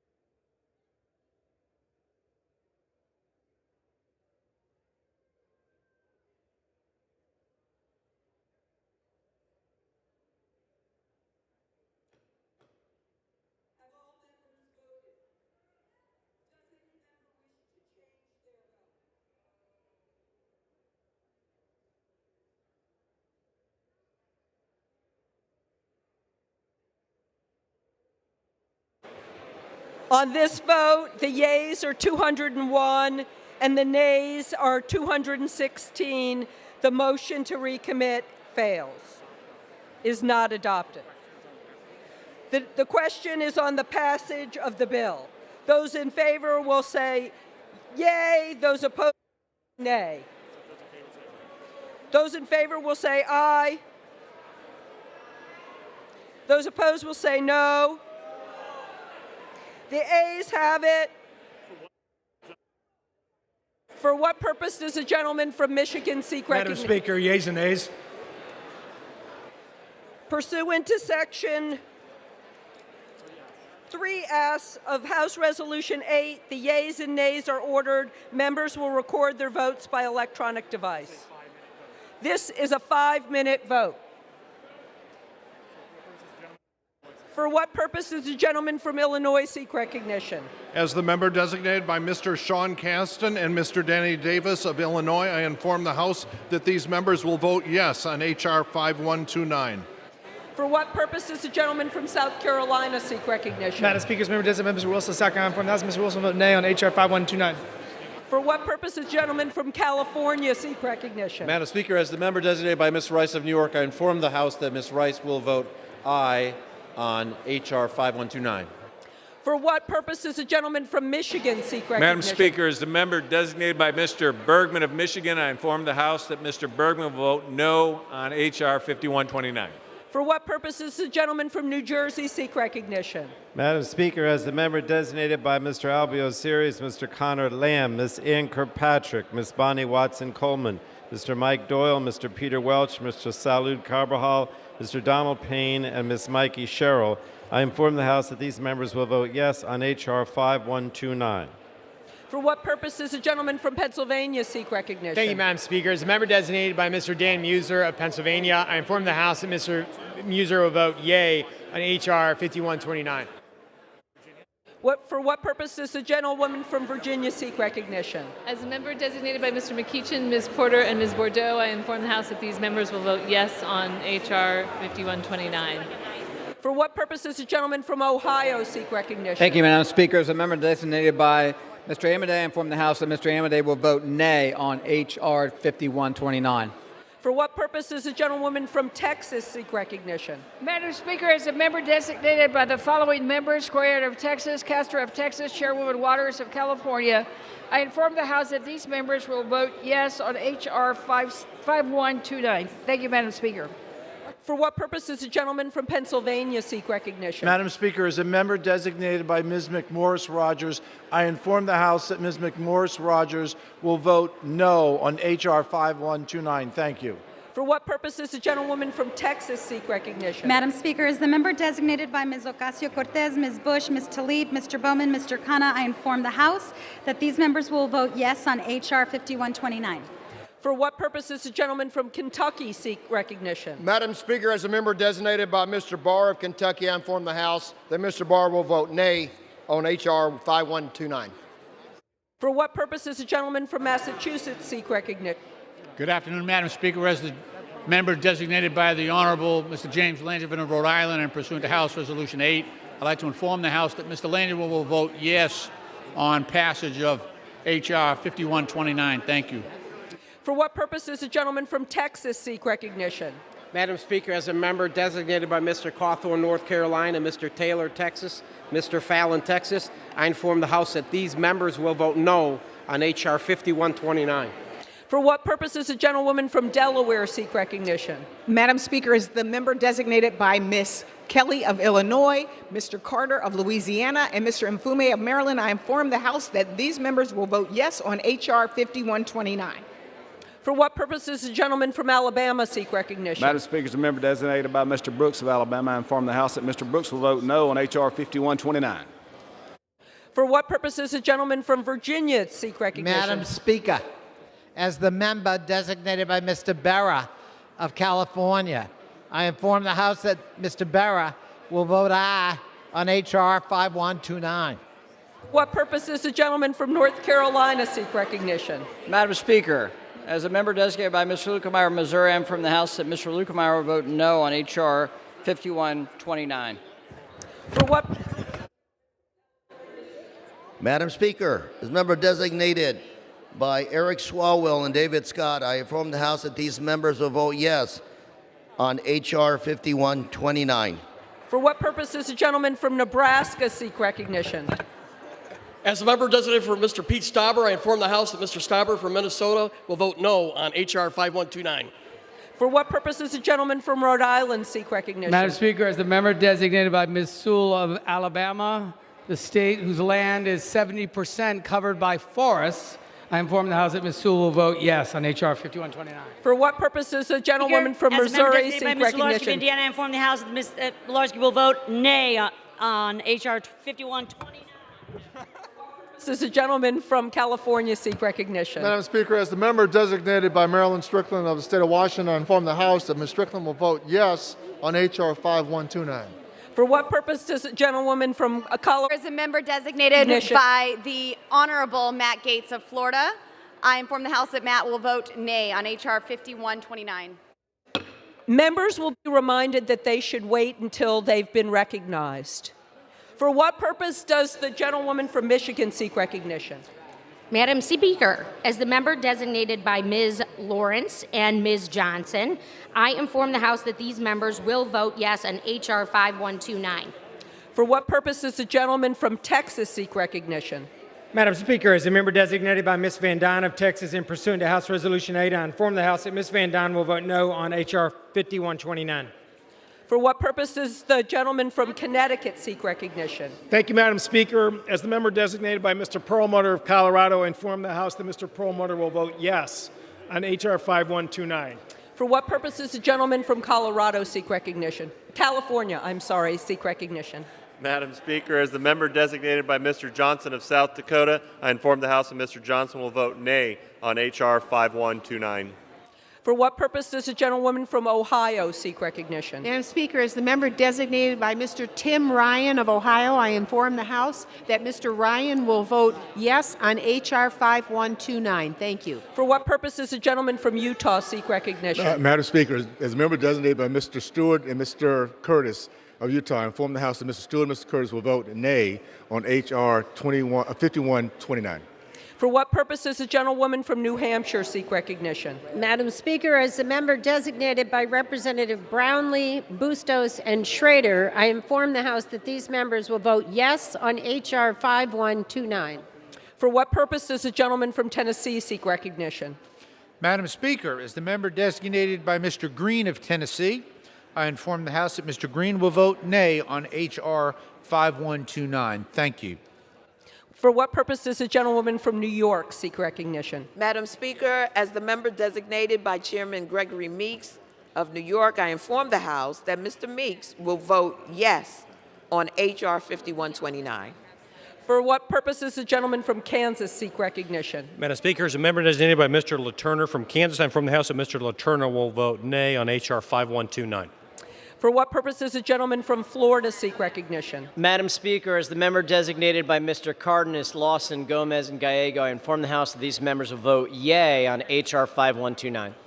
For what purpose does the gentleman from Wisconsin seek recognition? Madam Speaker, as a member designated by Mr. Tom Tiffany, Wisconsin, pursuant to House Resolution 8, inform the House Mr. Tiffany will vote no on H.R. 5129. For what purpose does the gentleman from California seek recognition? As a member designated by Chairwoman Lofgren, I inform the House that Chairwoman Lofgren will vote yes on H.R. 5129.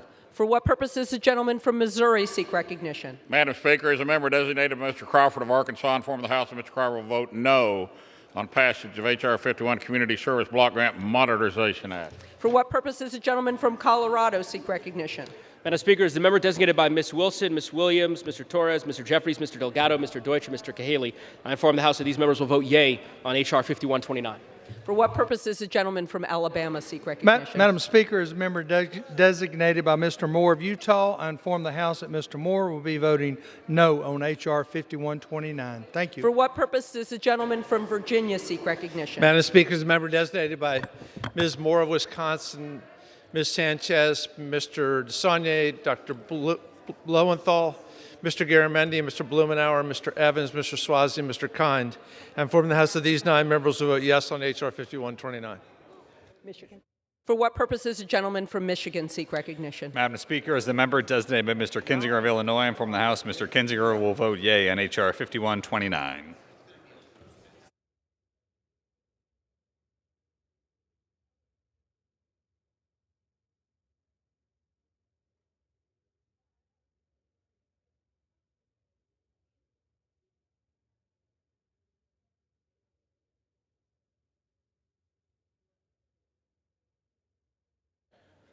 For what purpose does the gentlelady from Iowa seek recognition? Thank you, Mr. Speaker. As a member designated by Ms. Sparks of Indiana, I inform the House that Ms. Sparks will vote no on H.R. 5129. The gentlelady from North Carolina, for what purpose do you seek recognition?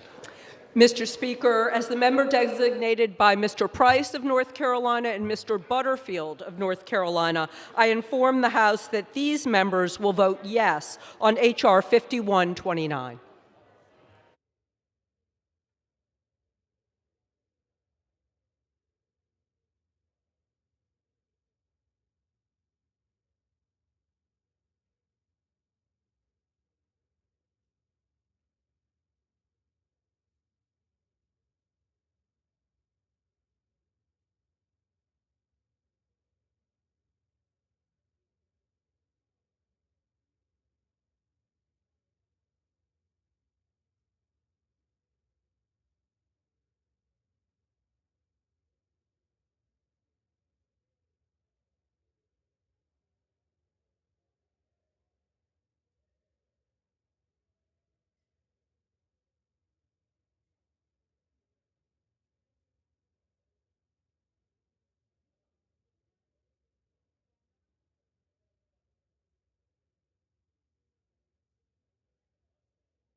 On this vote, the yeas are 246 and the nays are 169.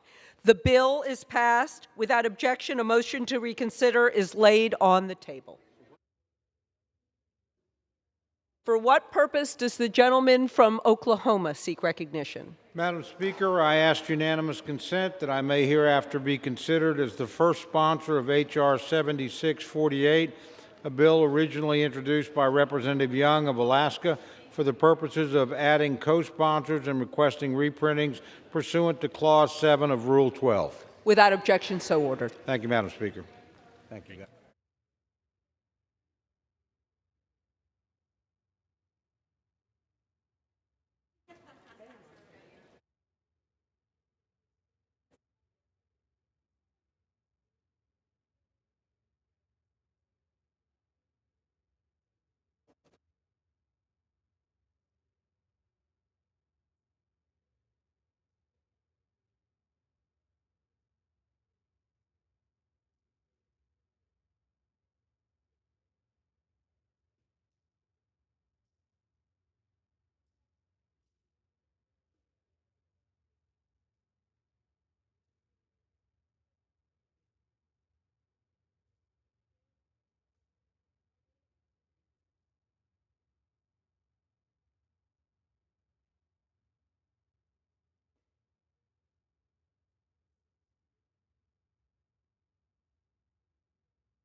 For what purpose does the gentleman from Louisiana seek recognition?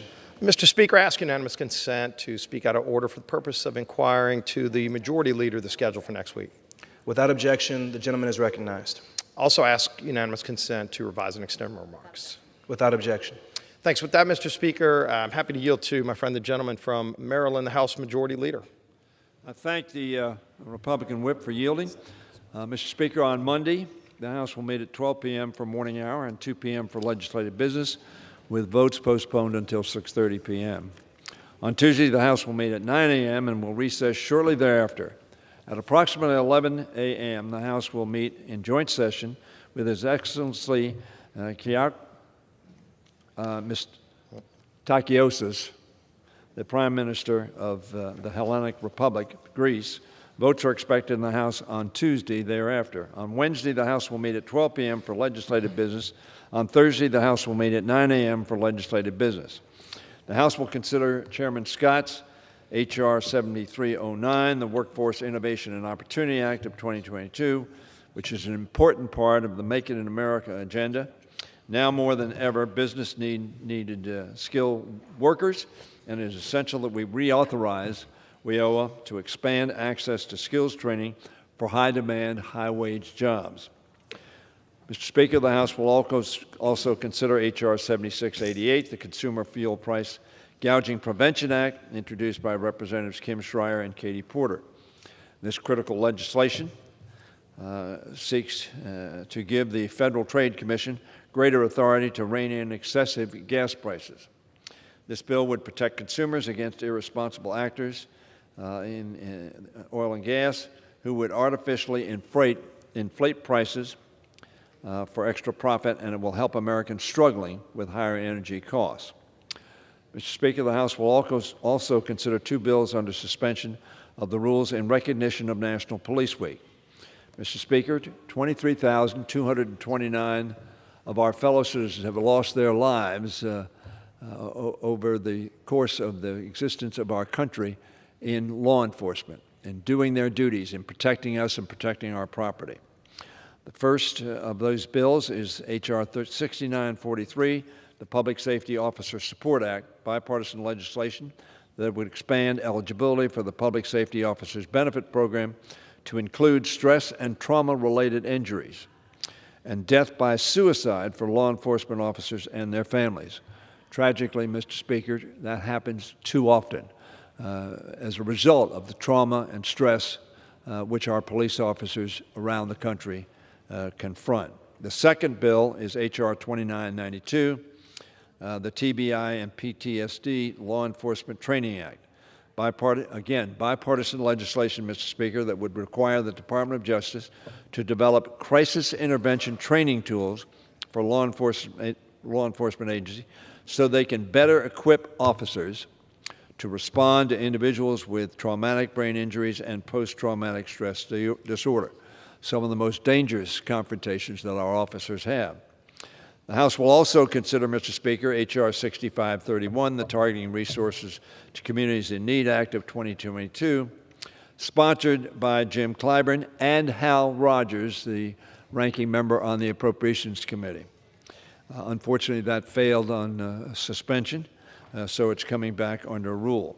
We will also consider S. 2938, legislation to designate the United States Courthouse and Federal Building located at 111 North Adams Street in Tallahassee, Florida, as the Joseph Woodrow Hatchett United States Courthouse and Federal Building, which was sponsored by Senator Mark Rubio, Republican member of the United States Senate. The House will consider other bills under suspension of the rules. The complete list of suspensions will be announced by the close of business today. In addition, Mr. Speaker, we obviously will be ready at any time that the Senate can pass assistance to the extraordinary, brave, and courageous Ukrainians who are confronting the Russian criminal invasion of their country, unprovoked, unwarranted, and unjustified. So that we will have that legislation as soon as it comes back here, considered hopefully on this floor so that we can get the some $40 billion in military and humanitarian assistance that is needed in Ukraine so critically. It is a sad thing that we passed this bill Tuesday night, and it's been sitting in the Senate with essentially now one senator, one Republican senator, Mr. Paul of Kentucky, holding it up. And I'm hopeful that the Senate can move it over to us quickly. And we passed it in overwhelming bipartisan fashion when it was here. So that is also a possibility, Mr. Speaker, to be on the floor next week. And I yield back to the distinguished whip. I thank the gentleman for yielding. And, you know, as we look at some of the bills that will be brought up next week, in the price gouging bill, there are some number of concerns with the way it's not really defined in terms of what price gouging would even be. But as we know, the current state of our energy crisis is really because we, through the Biden administration, have shut down energy production in America. In fact, just the other day, President Biden, earlier this week, in the midst of dramatically high gas prices, President Biden announced that he's canceling massive oil and gas lease sales in the Gulf of Mexico, where there are rich reserves of American energy that could be produced, in Alaska, where there are rich reserves of American energy that could be produced. President Biden said no yet again, and this isn't the first time. In fact, since he became president on day one, Joe Biden started attacking American energy, killed not only the Keystone, but the ability to produce and make any new pipelines in America to move energy around our country so that we don't have to import it from countries like Russia, which President Biden made us dependent on Russian oil, in fact, was begging Putin to send us more oil while he's canceling the ability for us to produce our own energy.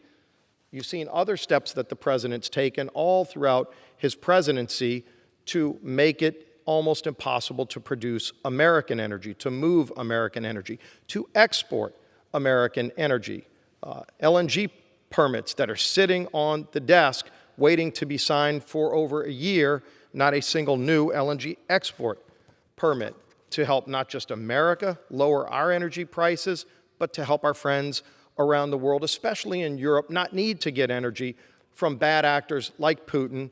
And as Putin is hopefully going to be pushed to the side in terms of energy that we get, the president continues to turn not to American energy, but to turn to other dictators, to go to Iran, to go to Venezuela, while shutting down American energy. And so we have a bill, and I brought this up to the majority leader a number of times, H.R. 6858, over 130 co-sponsors, a bill that would actually open up American energy so we can lower gas prices. We can actually do something about it, not try to point the finger and blame this person. The president tried blaming Putin. Nobody in the country bought it because they knew gas prices were going up dramatically well before Putin invaded Ukraine. In fact, President Biden, by shutting down American energy, allowed Putin to make $700 million a day selling his oil to America and Europe, $700 million a day leading up to the war to help fund the war against Ukraine, because President Biden said no to American energy over and over again.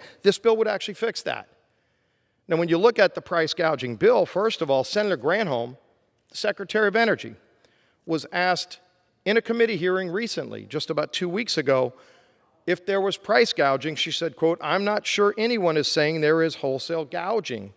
Now, if you read the bill, what we've seen of it so far doesn't allow the FTC to take action against the President of the United States, who actually is responsible for the gouging prices, high prices, whatever you want to define gouging as. Again, the bill itself is very vague. If you just don't like a high price, you can go blame somebody else, or we could actually do something about it. We'd actually bring a bill like H.R. 6858 that would actually allow us to open up American energy that's here, great technology, lowest carbon emissions in the world, by the way, as we're now forced to rely on energy from other countries who actually emit more carbon to produce their oil. We produce lower oil. And I would yield, especially if the gentleman would tell me we're bringing this up on the floor, I'd be happy to yield right now.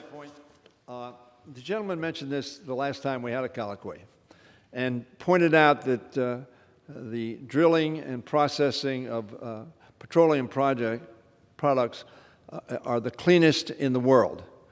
You made that point last week, and you've just made it now. Does the gentleman know why that is the case? Gentleman yields. I will yield. Because America has the best standards in the world.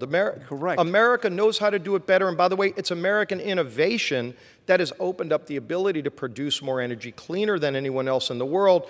And the President of the United States is the one saying no to America. He's not saying no to all energy. He's saying no to the cleanest American energy, but then he's begging foreign countries who actually produce energy without American standards, begging them to give us our oil at a much higher price than just doing it here in the best place to do it in the world. It perplexes me why the President of the United States says no to American energy while begging dictators to give us our energy at a higher cost, but that's where we are, and I would yield. Gentleman. Yield. I thank the gentleman for yielding. Mr. Speaker, we've had this discussion before. I'm going to take a little bit of time to, because if you just listen to the Republican whip, you would think that America is bereft of production of oil or of LNG or of petroleum-based products. I want to go through what America is doing and what the increase has been and what can be done. First of all, the United States is the largest producer of oil in the world, 18.61 million barrels per day. Saudi Arabia is about half of that, at 10.8. Russia is slightly less than Saudi Arabia. Canada, about half of what Russia is doing. China, about half, a little less than half of what Russia is doing. So we are the largest producer of petroleum products. We import some. That is largely based on the type of petroleum products that we use. On crude oil, we're producing 11.6 million barrels in February 2022. The all-time high was 12.9, almost 13 million barrels. When Trump took office, we were producing 8.8 billion barrels in January 2017. In 2008, we were producing 5 million barrels. We've more than doubled that in a decade from that 5 billion. Oil production is up. Oil production is up more than 700,000 billion barrels from January to December 2021. It's up, very substantially up. Oil production projected to grow more than 1 million barrels this year alone. U.S. rig count, and this is important because this is the rigs that are in operation. U.S. rig count is at a current level of 705, up 7 from a week ago and up 257 from 1 year ago, 57% increase. So the presentation that somehow we're handcuffed in producing petroleum products is simply not true. In terms of natural gas, the United States is also the largest producer of natural gas in the world, at 3.109 billion cubic feet. Russia's second, Iran's third, China's fourth, and Qatar is fifth. In December of 2011, Mr. Speaker, the U.S. was producing 82.1 billion cubic feet of natural gas. That was in 2011. In December 2021, we are now producing 118 billion cubic feet, a 45% increase in 10 years. So again, to hear the whip talking about it, it would be as if we have somewhat constrained and not doing our job. Now, I happen to have an export company in my district. Calvert Cliffs is a nuclear facility, but right south of Calvert Cliffs is an export facility for LNG. Cove Point, Maryland, in October 2021, 66% of the deliveries went to Asia, 34% went to Europe. In February and March of this year, it's now 80% to Europe and 20% to Asia. Why is that? So that we can meet the cutoff that is either happened because Russia did it, or it's happened because the Europeans have stopped buying, in some respects, Russian product. In any event, at the end of 2021, the U.S. had a peak export capacity of 11.6 billion cubic feet per day. By the end of 2022, that figure is expected to increase by 20%. This is not a country that is locking down the production of oil. In addition, let me point out that there are, I want to get the right figure, oil and gas companies already have 26 million acres of public lands to drill on and over 11 million acres of federal waters that are currently at their disposal. 37 million acres in total. Nothing is stopping these companies from drilling there if they choose to do so. The industry, Mr. Speaker, holds 9,000 unused, approved permits right now. 9,000 approved permits to drill, which they're not using. Last fall, the Biden administration put 80 million acres in the Gulf of Mexico for auction. Unfortunately, the court overturned that, but and there has not been pursuit of that, as the whip will point out, since that time. But the point is that the response to that offer got a 2% response for 1.7 million acres out of 80 million acres that was offered.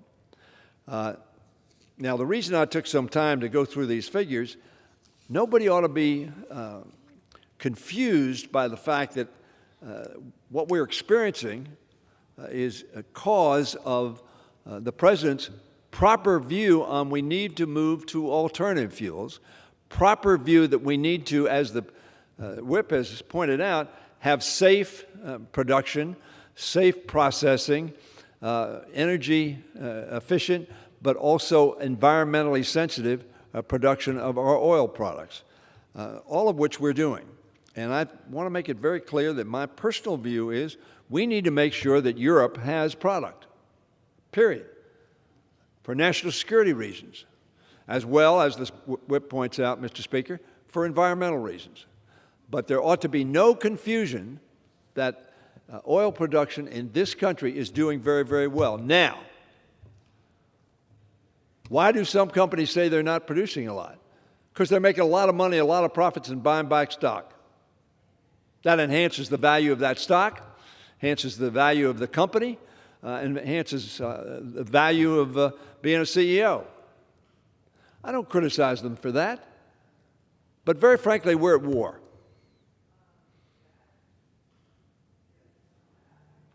A dictator has invaded, without justification, a friendly country, the Ukraine. And they have fought back with extraordinary valor. And what we really ought to do is to talk together about how we can make sure that, A, we bring gas prices down. Now, whether the FTC decides, as the gentleman's pointed out, Mr. Speaker, that whether or not there is gouging, if they don't decide that, then as Secretary Granholm observed, they're not sure. So be it. But if they are gouging, if they are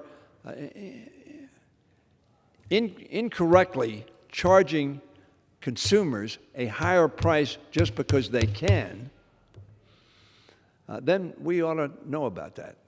And that's what this bill that's going to be discussed next week. But there ought to be no confusion. We are producing a lot of oil. We're producing a lot of LNG. And we are trying to provide for our own needs and the needs of those who are confronting tyranny in Europe and are confronting shortages in Europe, which is driving up prices. And for the gentleman to say that these are Biden prices is simply not the case. Biden didn't have anything to do with these prices. We were producing more petroleum products, but what happened is the cartels, which have done so, and I'm old enough to remember what happened in the early 70s, the cartels are controlling supply. And as a result of the shortness of supply and the increase in demand, why? Because we dealt with the pandemic. We got shots in arms. And once we got shots in arms and we're not wearing masks on the floor anymore, we're in better shape health-wise. So what are people doing? They're going out and driving. So demand is up and supply is being kept down by the cartels, not by Joe Biden. And this evidence of the companies not producing more product, and I get it. They're getting very high prices. Why should they produce more product? Because you produce more product if you want to sell more product to make more money. But they're making a lot of money right now, and they're buying stock back. The dividends are being paid at a healthy rate, and so here we are. So I tell the gentleman, Mr. Speaker, that we are going to deal with both the supply side, which is important, but I also want to make sure that we aren't gouging consumers in the process. I yield. Thank the gentleman. To say that Joe Biden is not the reason that supply is limited, it just doesn't match with the facts. Again, just 2 days ago, Joe Biden, not Putin, not the big oil companies, Joe Biden canceled oil and lease sales in the Gulf of Mexico. Joe Biden canceled lease sales in Alaska. Joe Biden, as a candidate, This isn't just some new development for Joe Biden. Joe Biden is a candidate for President of the United States, said, and I quote, "No more drilling, including offshore. No ability for the oil industry to continue to drill, period, ends." That was Joe Biden as a candidate, and he didn't stop there. When he became president, day one, he started an attack on American energy. It's crystal clear why. Now, glad the gentleman is bragging about high production levels, but let's not think for a minute that Joe Biden's the reason that we have production today, because if you understand the oil and gas industry, I was just on a rig in the deep waters of the Gulf of Mexico 2 weeks ago, one of the largest producing rigs in the Gulf.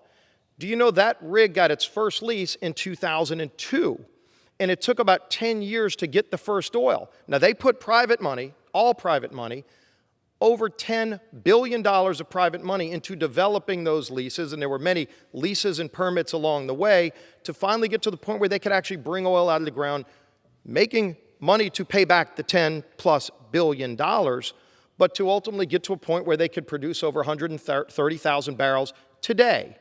If Joe Biden wants to try to dare take credit for that 130,000 barrels today, he needs to go check the record at how long it took to get that oil from lease, permits, out of the ground to ultimately getting it into world markets, not American markets. Oil companies don't set the price of oil, it's world markets, but that oil ultimately depletes, which is why the oil companies are always looking for new opportunities. Gentleman talks, as the White House has talked about, thousands of permits that are out there. Sounds really good. Understandably, I think people recognize it's a misleading number because many of those permits are for wells that were tried where there's no oil. Not everywhere is oil.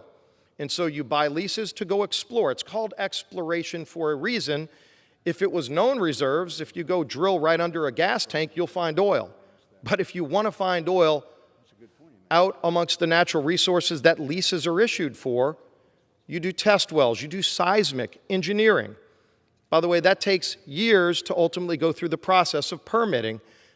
Since Joe Biden's been president, they've not issued new leases for seismic.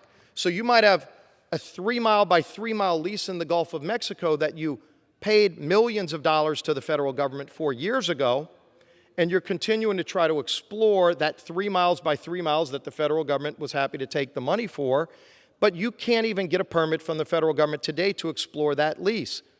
To exercise other permits, you had to get permits for the pipelines. Not a single new pipeline permit has been issued. So even if you get it out of the ground, the Biden administration doesn't want you to have the ability to move it through to refineries, to world markets. So what you see is a recognition by the rest of the world that America's taken itself off the shelf in terms of the ability to produce energy. Again, Joe Biden is the one who canceled all these sales. Joe Biden is the one as a candidate who said there will be no drilling. And so cartels love this policy because they know now they control the supply. America is producing oil today based on permits and actions that were taken years ago. But what we're seeing today is an inability to continue developing those leases, which means ultimately they will dry up, as all of those leases do, but that's why you're always exploring for the next round of fines. Those next rounds of fines aren't being explored for in America. They are being explored for in other countries, but it's countries that are cartels, countries that are monopolies, so they can control the price. Interesting, the gentleman brought up the last time we saw these kind of prices was in the 70s under a similar Democrat president who had the same kind of attitude towards American energy, and so it made our country dependent on foreign energy. It created lines at the pump where people had to wait days to get gasoline. When you saw President Trump opening up American energy and allowing a free market to produce energy, we don't put those constraints in place when we're operating under a free market, so the cartels have no leverage. Putin has no leverage. The only reason he has leverage is if you have a president like Joe Biden who says we're not going to produce in America. He said it. He took the actions to follow up on it, including just a few days ago. Amidst high gas prices, he actually took more American energy off the market, giving the cartels more monopoly power to raise prices. So I wish we would address that. We have a bill to address that and reverse those bad policies. Unfortunately, I haven't heard the gentleman commit to bring those to the floor yet, but I would yield back. I thank the gentleman for yielding.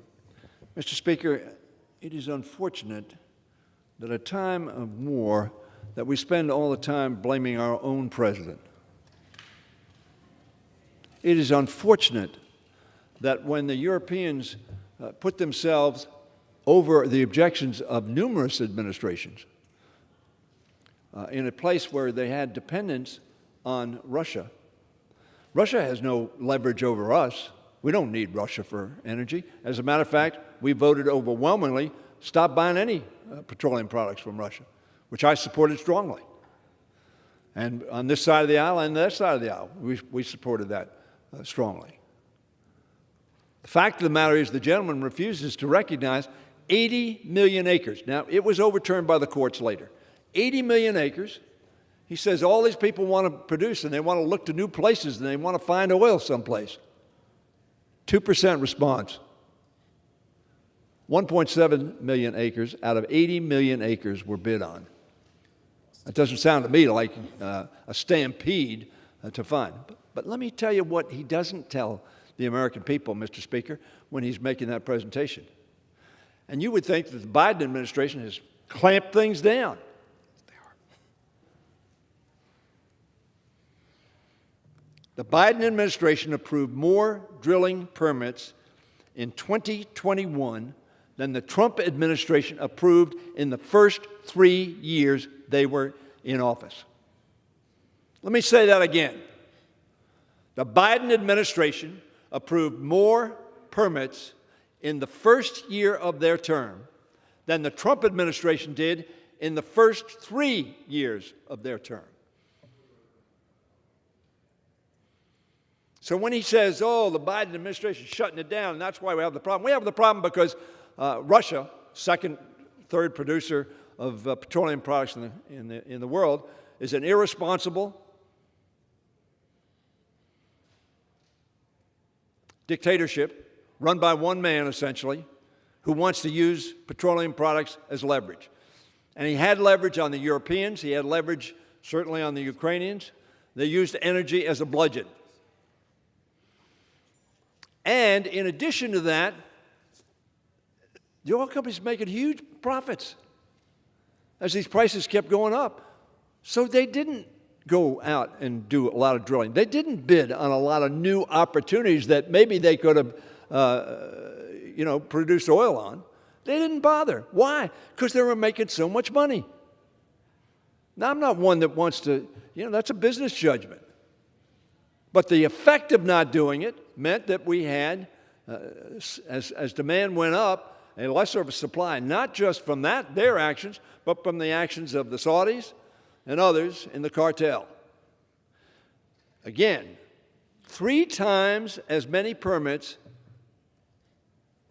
were authorized in the first year of the Biden administration than 3 years in the Trump administration. So don't tell me that Donald Trump and the free market is one reason why this is happening. I'm for the free market because sound business judgments were, we're making a lot of money. With that money, we're going to buy back stocks. It'll make the remaining stocks more valuable.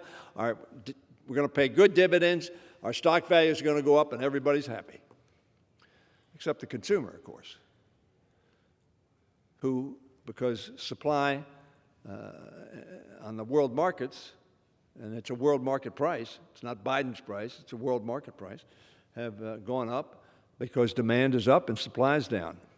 So I don't know how the gentleman rationalizes his comments about Biden constricting petroleum production when the permits issued are 3 times, or said a different way, in 1 year, 3 times the number of permits that Mr. Trump issued in the first 3 years of his term. So I wish we'd get off this and really focus on the enemy. I know there's a lot of politics here, but we're at war. We need to produce energy. As I told you, Cove Point is now sending 80%, reversing Asia supply to European supply because they need it because we're at war. And we're up in almost every category of production of petroleum products. So we can go on and on and on about this. Rig counts that are producing oil are up 57%. 57%. From a year ago, 57% increase in operating rigs. That doesn't sound to me like Biden's shutting people down. Biden does want a clean environment. Biden does want us to look at alternative energy. That's what he was talking about in the campaign, that he wanted to look to that. But President Biden has made it very clear he understands in the short term could be 25 years or 5 years. In the short term, but particularly during the course of this war, we need to have petroleum products, and we need to have them for ourselves and for our allies. I yield back. Well, we'll continue this discussion. I would like to see us bring up the bill that would actually address it. We'll see this debate go on next week and beyond. And with that, I yield back the balance of my time. Thank you. I yield back the balance of my time. The gentleman from Louisiana yields back.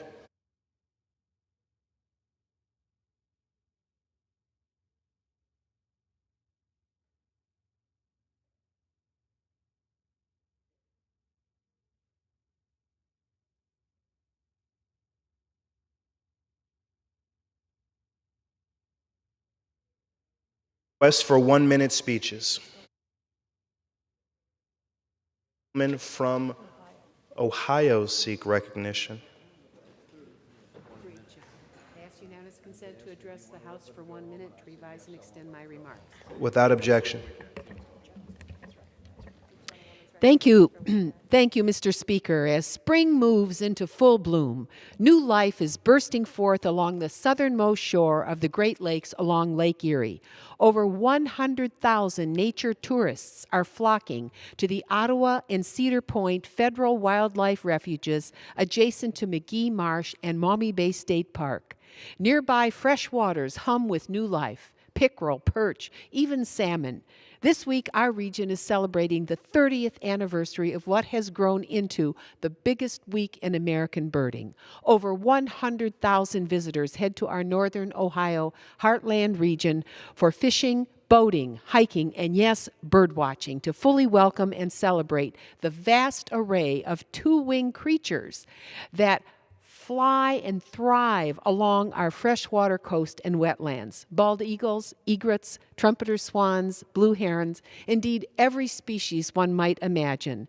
This splendid, colorful display by nature occurs at the crossroads of the Mississippi and Atlantic flyways. Nearby, the Great Lakes Black Swamp Bird Observatory building is raising funds to build a new welcome and education center to introduce youth from across our world to Mother Nature's power and the beauty and value of our environment.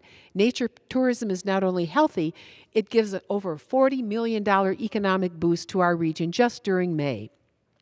Northern Ohio welcomes guests from around the world as we celebrate the gifts that we have been given to shepherd to generations to come. Congratulations to all who responsibly steward our region forward and our precious corner of Mother Earth. I yield back. Gentlelady's time has expired. The gentlelady yields. For what purpose does the gentlelady from California seek recognition? Without objection, the gentlelady's request is recognized. The gentlelady is recognized for 1 minute. Thank you, Mr. Speaker. I rise today to recognize Ao Dai Day, this Sunday, May 15th. I am proud to represent nearly 200,000 Vietnamese Americans in my district in California. My district is home to Little Saigon, which has the largest Vietnamese population outside of Vietnam. Many of these men and women fled communism in Vietnam in search for freedom here in America. They have worked hard to build their American dream. The Ao Dai, which I am wearing today, is a traditional dress that represents the adaptability and strength of the Vietnamese people. It is a symbol of beauty and pride in Vietnam's unique and wonderful culture. Last year, the state of California officially approved a resolution to recognize May 15th as Ao Dai Day. I joined them in celebrating this special day, and the many Vietnamese families in my district that are proud to call our great country home. And I yield back. The gentlelady yields. For what purpose does the gentleman from Indiana seek recognition? Mr. Speaker, I ask for unanimous consent to address the House for 1 minute. Without objection, the gentleman is recognized for 1 minute. Mr. Speaker, as we celebrate National Teacher Appreciation Week earlier this month, I rise to recognize the hard work of teachers across Northwest Indiana. From the time our children take their first steps into the classroom, teachers empower them with knowledge, support, and serve as inspiring role models. As a parent, I am grateful for your devotion to your students, for offering stability in uncertain time and determination to ensure that students can thrive in a safe and productive environment. I would also like to personally thank all the teachers who helped shape me into the person I am today. I would like to thank Mr. Jancich, may you rest in peace, for being an inspiration, Mr. Woodward, my government teacher, Mrs. Bliss, Mrs. Marcinek, for all of those who inspired me to be a better person. I also want to thank my sister, Frances Makrovich, who's a teacher, molding young minds and making sure the students are taken care of. Good educators create engaged citizens, and I appreciate the lessons and work ethic they help to instill in me every day. Mr. Speaker, please join me in thanking all of the impactful teachers in Northwest Indiana and throughout our nation as we continue to recognize National Teacher Appreciation Week.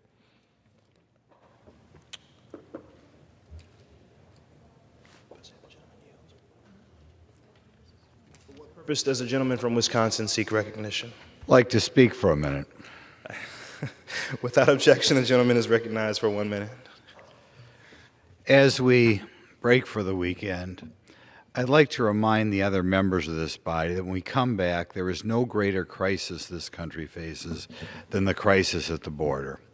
I leave you folks with just a few numbers that we want to turn around quickly. First of all, the number of people coming here who are not appropriately vetted, what are sometimes referred to illegal aliens. 2 marches ago, 11,000. 1 march ago, 63,000. And the most recent march, Border Patrol puts it 150,000. Think of that. In 2 years, from 11,000, 63,000, 153,000 per month. And the cabinet secretary in charge of this says that he inherited a mess. He inherited great laws, including the Migrant Protection Protocol, and now we have a true mess. The second number, 110 deaths in the past year in this country from fentanyl, a horrific drug, almost all of which comes across the southern border. By comparison, 57,000 Americans died in the Vietnam War.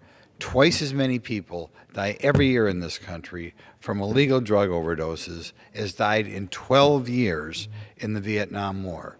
I sincerely hope this body will deal with the southern border with the urgency they should when they come back. Thank you. For what purpose does the gentlelady from North Carolina seek recognition? Mr. Speaker, I ask unanimous consent to address the House for 1 minute. Without objection, the gentlelady is recognized for 1 minute. Thank you, Mr. Speaker. This week, 51 senators voted to allow the Supreme Court to strip women of their fundamental right to abortion health care. If Roe versus Wade is overturned, abortion access will be left in the hands of state legislatures dead set on turning the clock backward 50 years. We've already seen what Republicans are capable of when it comes to women's personal liberties. And now I fear women in my home state of North Carolina could face a similar fate. All that stands between us and an egregious abortion ban is Governor Roy Cooper and enough of his allies in the legislature. Despite this threat, I'm still hopeful because I believe that the women of North Carolina will make their voices heard. We're ready to fight for our freedom and liberty. Women deserve to have their decisions protected and respected. Thank you, Mr. Speaker, and I yield back.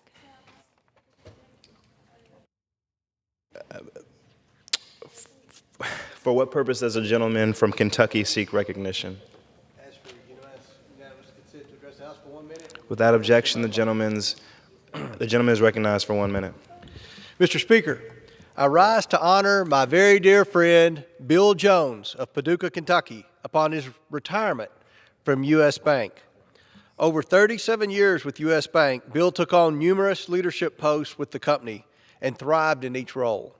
His time in the financial business totaled 45 years and spanned significant changes in industry operations. As a leader, he was frequently forced to adjust to modern trends to ensure customers' needs were met. And time again, he has passed that leadership test with flying colors. In addition to his work in the banking industry, he's also served his community and the Commonwealth of Kentucky on numerous boards, including the Kentucky Educational Television, Mercy Health Hospital, and other commissions geared towards economic development. As someone who has spent a lot of time in the banking industry myself, I know that the industry is better off thanks to Bill's leadership. Bill Jones is a West Kentucky legend, and on behalf of all the residents of the 1st Congressional District of Kentucky, I wish Bill Jones a very happy retirement. I yield back.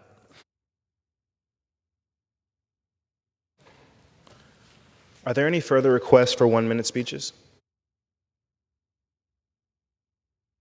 The chair lays before the House a communication.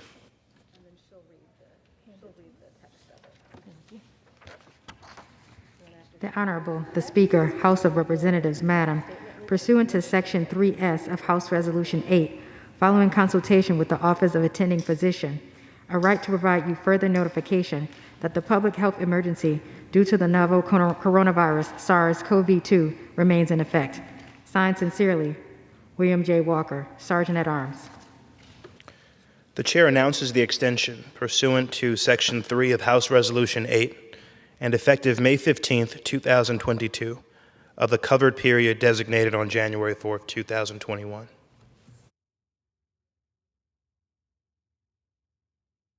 The chair announces the Speaker's appointment pursuant to Section 201B of the International Religious Freedom Act of 1998, 22 U.S.C. 6431, and the order of the House of January 4, 2021, of the following individuals on the part of the House to the Commission on International Religious Freedom for a term effective May 14, 2022, and ending May 14, 2024.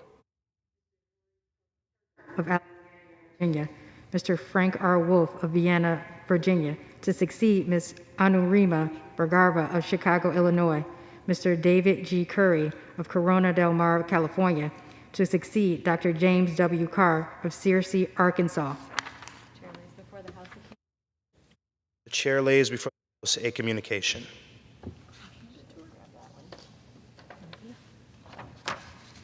The Honorable, the Speaker, House of Representatives, Madam, pursuant to Section 1687B1A-B of the National Defense Authorization Act of Fiscal Year 2022, Public Law 117-81, I am pleased to appoint the following member to the Commission on the Strategic Posture of the United States, Mr. Matthew Kronick of McLean, Virginia.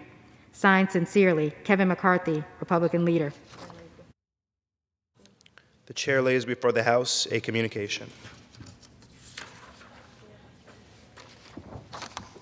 The Honorable, the Speaker, House of Representatives, Madam, pursuant to 44 United States Code 2702, I am pleased to reappoint the following member to the Advisory Committee on the Records of Congress, Mr. Gunther Weibel of Oakland, California. Signed sincerely, Kevin McCarthy, Republican Leader. Under the Speaker's announced policy of January 4th, 2021, the gentleman from Texas, Mr. Gomert, is recognized for 60 minutes as the designee of the Minority Leader. Thank you, Mr. Speaker. This is truly an interesting time, which takes me back to the alleged Chinese curse that may you live in interesting times. Well, we're living in interesting times.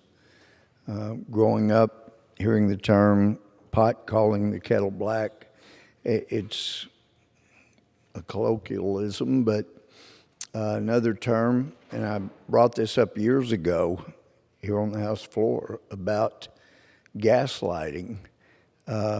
We certainly seem to be experiencing some of that these days and have for some time. But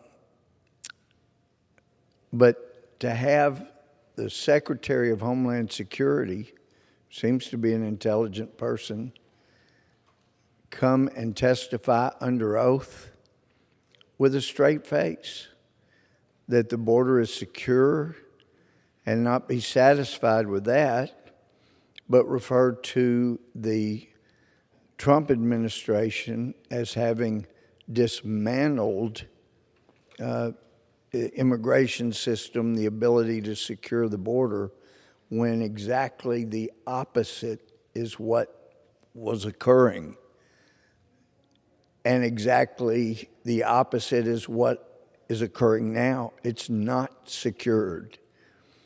All you have to do is go look. I mean, it's incredible, but it is said so often, including by people on the Committee of Oversight for Border Patrol, the Judiciary Committee.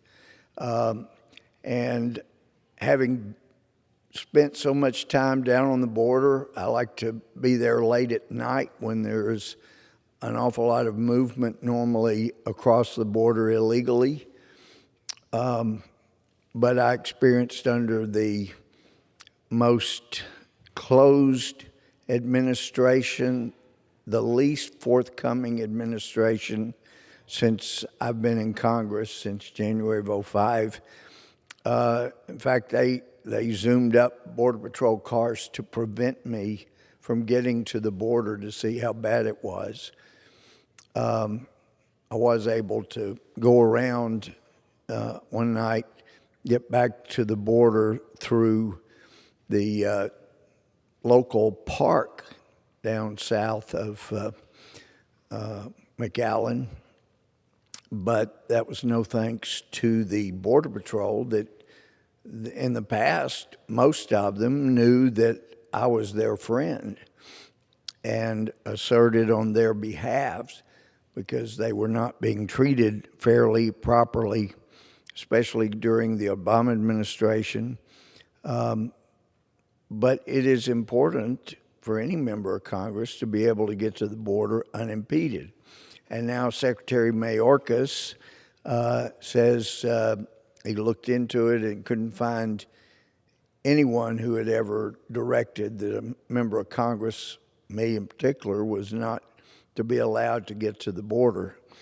So I'll look forward to using his testimony under oath and seeing who now will try to prevent me from getting to the border.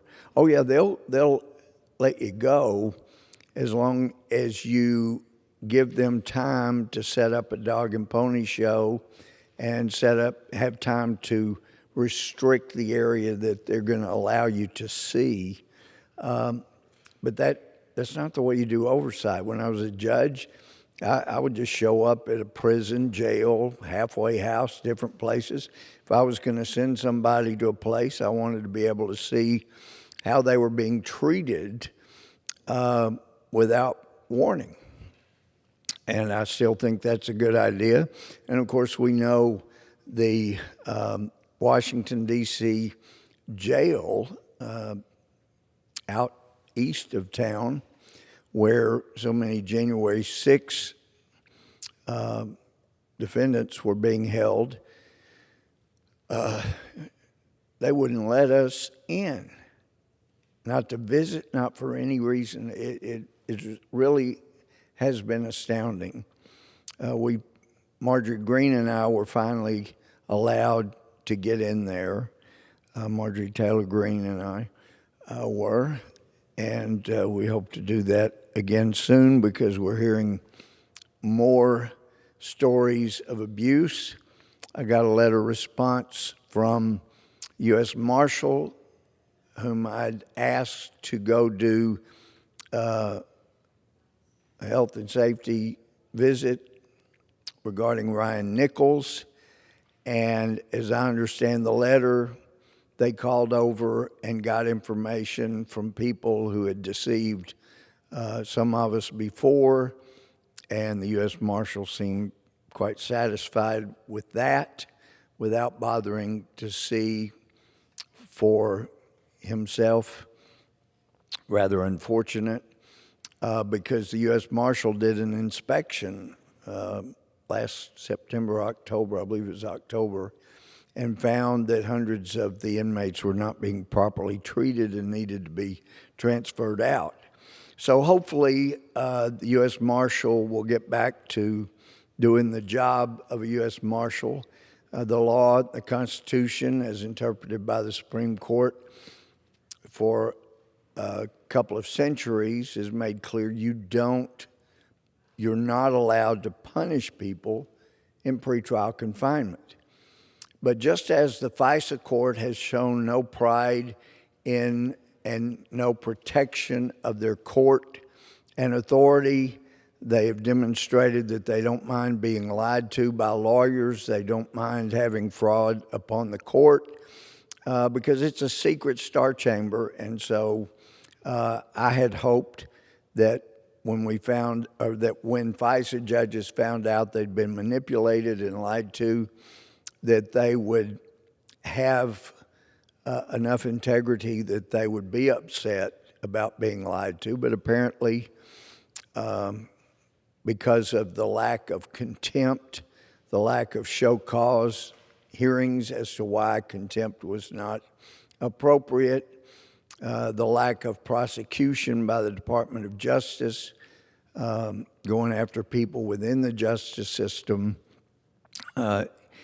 apparently, I've come to the conclusion, I hoped we could save the FISA court, but apparently it does not appear that that's going to be possible. Our Chief Justice of the Supreme Court has not had enough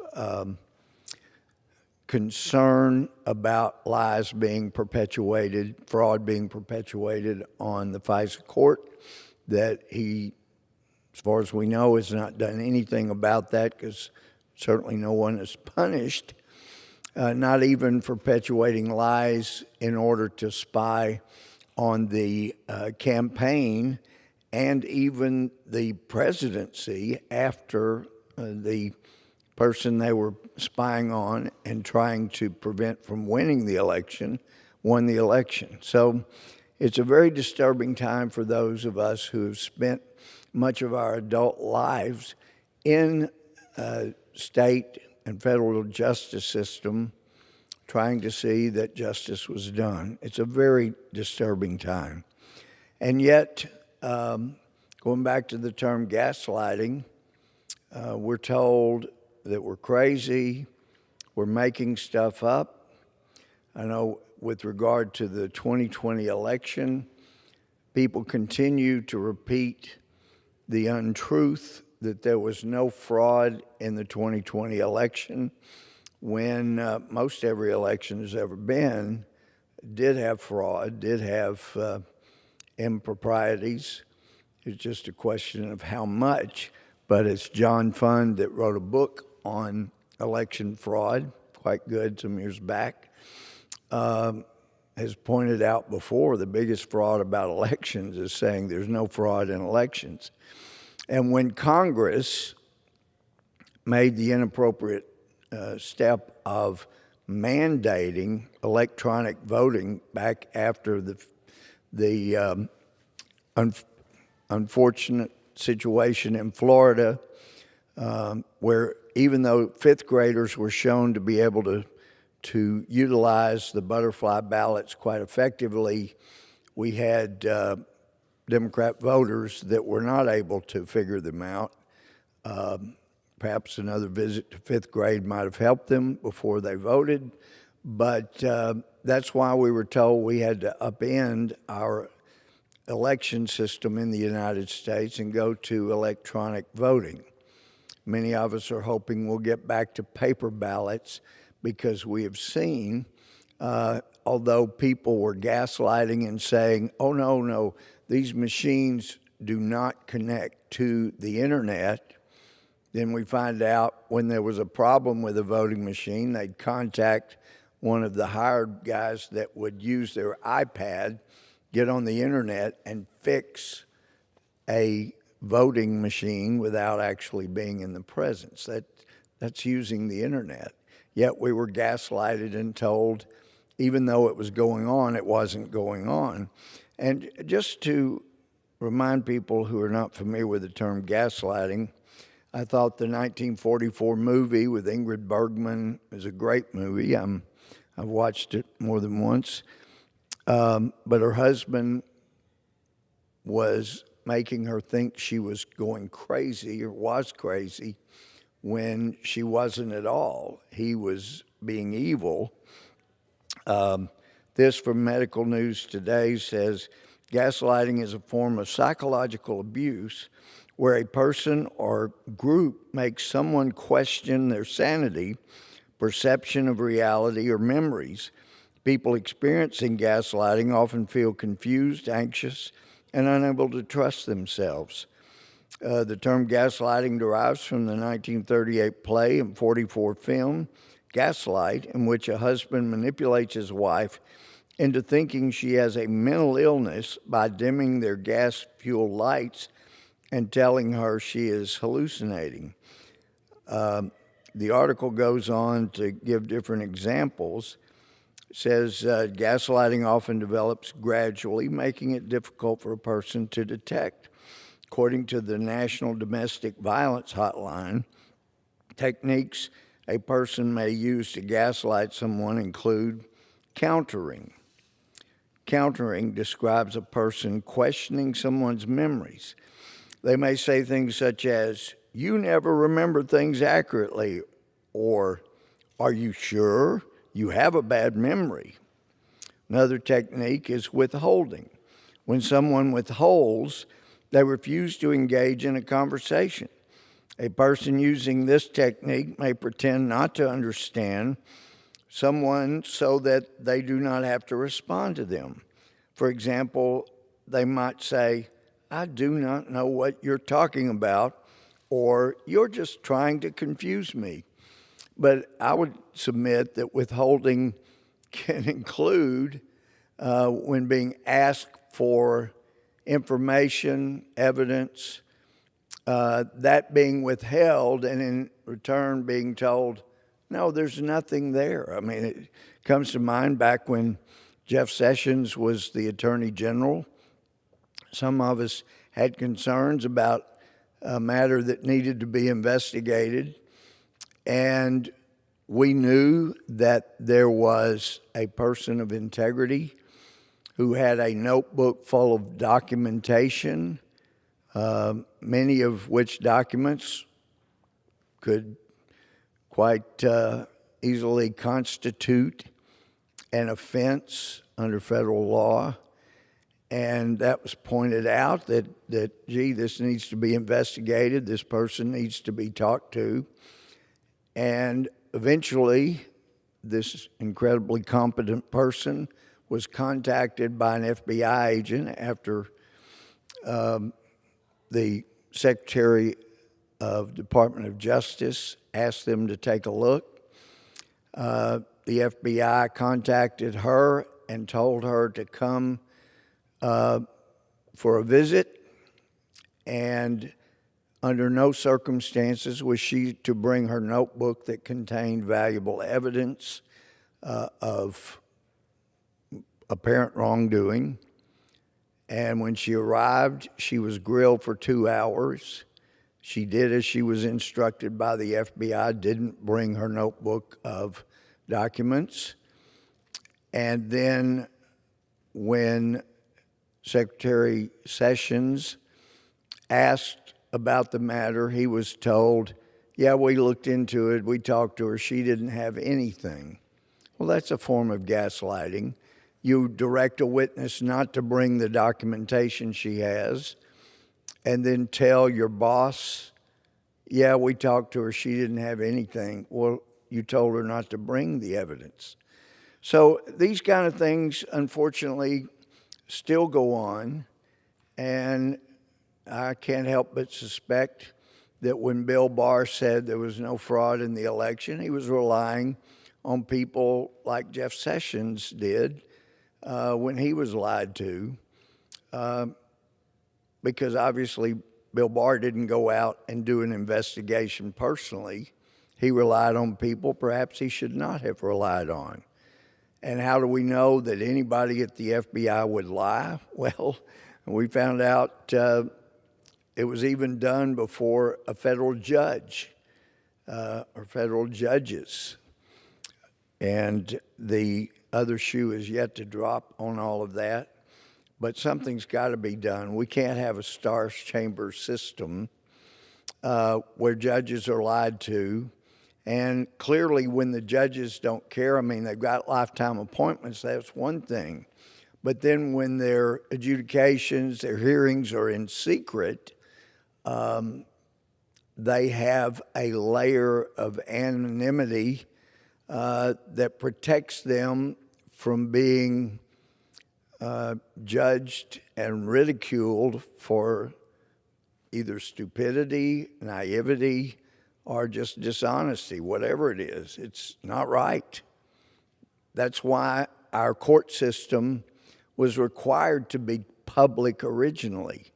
But as we see these fundamental foundational principles being removed in the last decades, recent decades, it ought to be a warning. It ought to be a red light flashing, bells going off.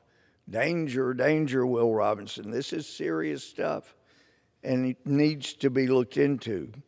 According to this article, trivializing is another technique. This occurs when a person belittles or disregards the other person's feelings. They may accuse them of being too sensitive or of overreacting when they have valid concerns and feelings, like, say, about an election. And like, say, some of us who in this chamber objected to electors exactly, well, almost exactly like our Democrat friends did on January 6th of 2001, January 6th of 2005, and 11 times on January 6th of 2017. So some of us felt like our Democrat friends understand there's nothing unconstitutional or criminal or illegal about coming into this chamber and objecting. Now, the difference was the Democrats in 2017, January 6, 2017, as I recall, they didn't have a senator to join the objection, which made them illegitimate.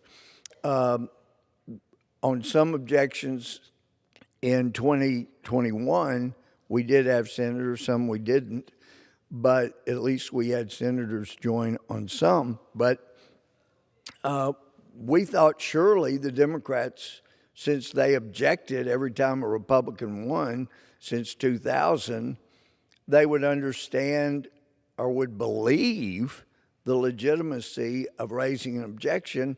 Yet they convinced so much of the American public that anybody that objected was guilty of sedition, treason, all kinds of crimes, which often is a mark. You know, I've been a prosecutor, a felony judge. A lot of times when somebody who has done some activity accuses somebody else of having criminal intent when they do the same activity, it's evidence that they had criminal intent when they did that action. But interestingly, I'm still amazed that there are still people in this body that want to accuse those who objected, as the Democrats have, and like I say, 2017, 11 times, accuse them of criminality. That's amazing, and perhaps that lends itself to being a form of gaslighting. We're crazy, we're criminal because we did what they've done every time a Republican won in the last 20 years.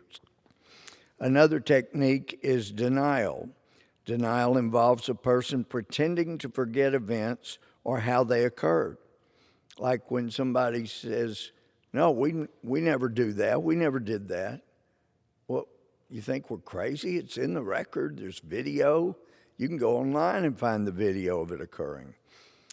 There were objections by Democrats, which sure sounded to be spurious, but the meme that was going around indicated what's the difference between criminal conspiracy and truth. The answer was about 6 months. Well, that's inaccurate because it's been about 18 months and we're still discovering truth on some things that were alleged to have been just crazy form of gaslighting, crazy insurrectionist, criminal conspiracies. These people are insane that think there were any problems with the 2020 election. The movie that Dinesh D'Souza and Catherine Engelbrecht and Greg had put together, worked on, 2,000 Mules, that's just one technique of fraud that was utilized in the 2020 election. These are things that ought to cause bipartisan research and effort to try to prevent if anybody is truly interested in having free and fair elections. Another technique, according to this psychological article, is diverting. With this technique, a person changes the focus of a discussion and questions the other person's credibility instead. For example, they might say, that is just another crazy idea you got from your crazy friends or friends. I keep hearing people making allegations against Clarence Thomas. And I was speaking at an event where John Yoo also spoke. He clerked, as I understand, for Justice Clarence Thomas. And I was quite pleased to hear him say what I believe is absolutely true for anybody that cares to do their research, that Justice Clarence Thomas is one of the most intelligent judges to ever sit on the U.S. Supreme Court. Yet he is demeaned. We had a hearing going on. A man named Mark Paoletta was testifying, and he mentioned that he believed the attacks on Justice Thomas were racist because he's a black person, an originalist regarding the Constitution who appears to be conservative. And one of the Democrat members on the committee asked for any evidence whatsoever of any racist attacks on Clarence Thomas, and the response was, well, you just had a chairman call him an Uncle Tom. That's number one, but I've got tons more even from this hearing, and he did, but he was cut off and not allowed to give further evidence of the racism being utilized against such a brilliant justice on the Supreme Court because he happens to be black and he happens to think for himself. And I've mentioned this in our hearing because I don't think people know his background. I was greatly intrigued and found it extremely interesting reading Clarence Thomas's autobiographical book, My Grandfather's Son. He's been accused, I've heard him being accused many times of not being black by people that don't know what it is to be poor and black. Justice Thomas does. He lived with his mother, as I understood, I recall from the book, about 6 months in Atlanta. Horrendous time, but he was basically, he and his little brother, raised by their grandparents, Pinpoint, Georgia, right on the coast. And because they were on the coast, he pointed out, they had food. They could get greens that were called poke salad. I don't like them, but they could always go out and pick poke salad going wild. And because they were right there on the coast, they could get fish or different type things, whether it was mussels or clams or fish, whatever. They were able to get a lot of food. And he was so smart, so intelligent. He got a scholarship to Holy Cross, and then ultimately decided he wanted to go to law school, applied to Harvard, but I think it was half a day he was at Harvard, and as he paints himself, he was an angry black radical liberal, and he felt like Harvard was too conservative, so he left and applied for Yale, and he liked Yale better because it was much more liberal, he felt like. But he began to notice that liberals seemed to look down on him, that they didn't want to talk to him about anything but sports or oppression of blacks in America. And he noticed that the 2 or 3 conservatives in the school, they were interested in his opinions on all kinds of things and would talk to him about things. And he began to notice and appreciate that. And in a discussion with one of the few conservatives, they were talking about seat belts, helmets, whether they should or shouldn't be mandatory. And he expressed the opinion that, he felt like they just ought to have a law passed that required everybody to wear a seat belt and everybody on a motorcycle to wear a helmet. And the conservative, giving a more libertarian question, said, in effect, you have seen government used to oppress blacks in America. Why in the world would you ever want to give the government any more control over your life? And that set him thinking. And eventually he began to realize, you know what? It's not a good idea to continue to give the government more and more power because it can be abused. And this is a man that thought for himself. But he also knew how intelligent he was. And it had to be a bit insulting to have people act like, gee, if it weren't for us liberals, you as a much less intelligent black would never have gotten to even be in the school with me, whereas he knew the truth. He was there because he was a brilliant person, and he has not gotten credit for his consistency, for his intellect, for his integrity. It's constantly being demeaned, and they try to gaslight him. It hasn't worked. Another technique is stereotyping. This says an article in American Psychological Review states that a person using gaslighting techniques may intentionally use negative stereotypes of a person's gender, race, ethnicity, sexuality, nationality, or age to manipulate them. For example, they may tell a female that people will think she is irrational or crazy if she seeks help for abuse. And as an assistant DA, I saw that, and it was amazing to me. I was a bit naive, but to see a woman bruised and battered, clearly beat up, you wanted to see her husband we wanted to see him put in jail.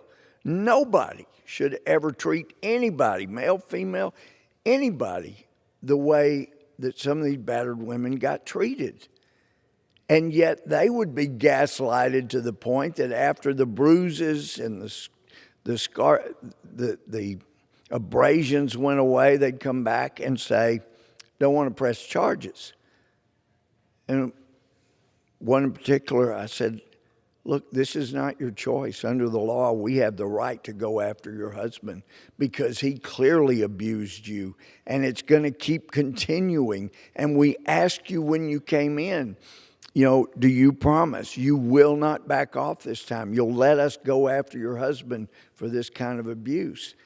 And she had said, absolutely, with her face all swollen, black and blue, and scraped. It was horrendous. And yet, he worked on her psychologically. She eventually comes back and says, I want to withdraw the charges. We say, we've got the pictures. We're going to go ahead and press charges this time. Well, if you do, I'm going to say that I was trying to kill him and he was just defending himself. The psychological abuse had worked. And it was just so heartbreaking to see somebody. And usually they had been gaslighted to the point they thought they deserved it. Nobody deserved that. But we're seeing these same techniques being used today. And at this time, I would like to yield to my friend, Ms. Lesko, for such time as she may utilize.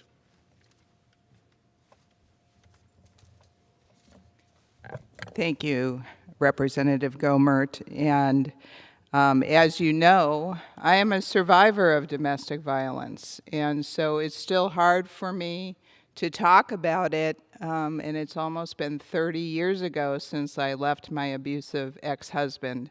And domestic abuse and violence is very common, unfortunately. I think 1 in 4 women are abused by either a boyfriend or a husband, and it's a very, very big issue that I'm glad you're showing attention to and shining light on. At this time, very briefly, I thank you for yielding me some time, Representative Gomert, but I want to thank our U.S. Supreme Court justices for the hard work and dedication that they have. And I want to condemn the intimidation tactics that are taking place against our U.S. Supreme Court justices. It's an absolute shame and needs to be stopped. As we await the U.S. Supreme Court's decision that may overturn Roe versus Wade, I stand with the vulnerable women and girls grappling with unplanned pregnancies and the precious infants that they carry. Pro-abortion advocates and some elected officials push vulnerable women and girls towards abortion and deem it as an empowering choice. There is no empowerment nor compassion in abortion. There is no encouragement in crushing, dismembering, poisoning babies, and sucking them out of the womb with a vacuum. That is why it is so important that we support vulnerable women and girls that are facing unwanted pregnancies and help them during that critical time. And that is why myself and millions of women across the country support pro-life pregnancy centers, support adoptions, support housing for vulnerable women. And what's often forgotten in this argument is the long-term psychological mental health of the mother who aborted their baby. One of the reasons that I believe I have been led to serve in Congress is to help save the lives of innocent babies in the womb. And now, as you see on this floor, Republicans over and over again have called on Speaker Pelosi and the Democrats to put up a bill to save babies that are born alive. Yes, born alive from a botched abortion. Right now, we have found that they are being laid aside on a table or they're found in a wastebasket and left to die. Certainly, America can do better. We must do better. And with that, I yield back.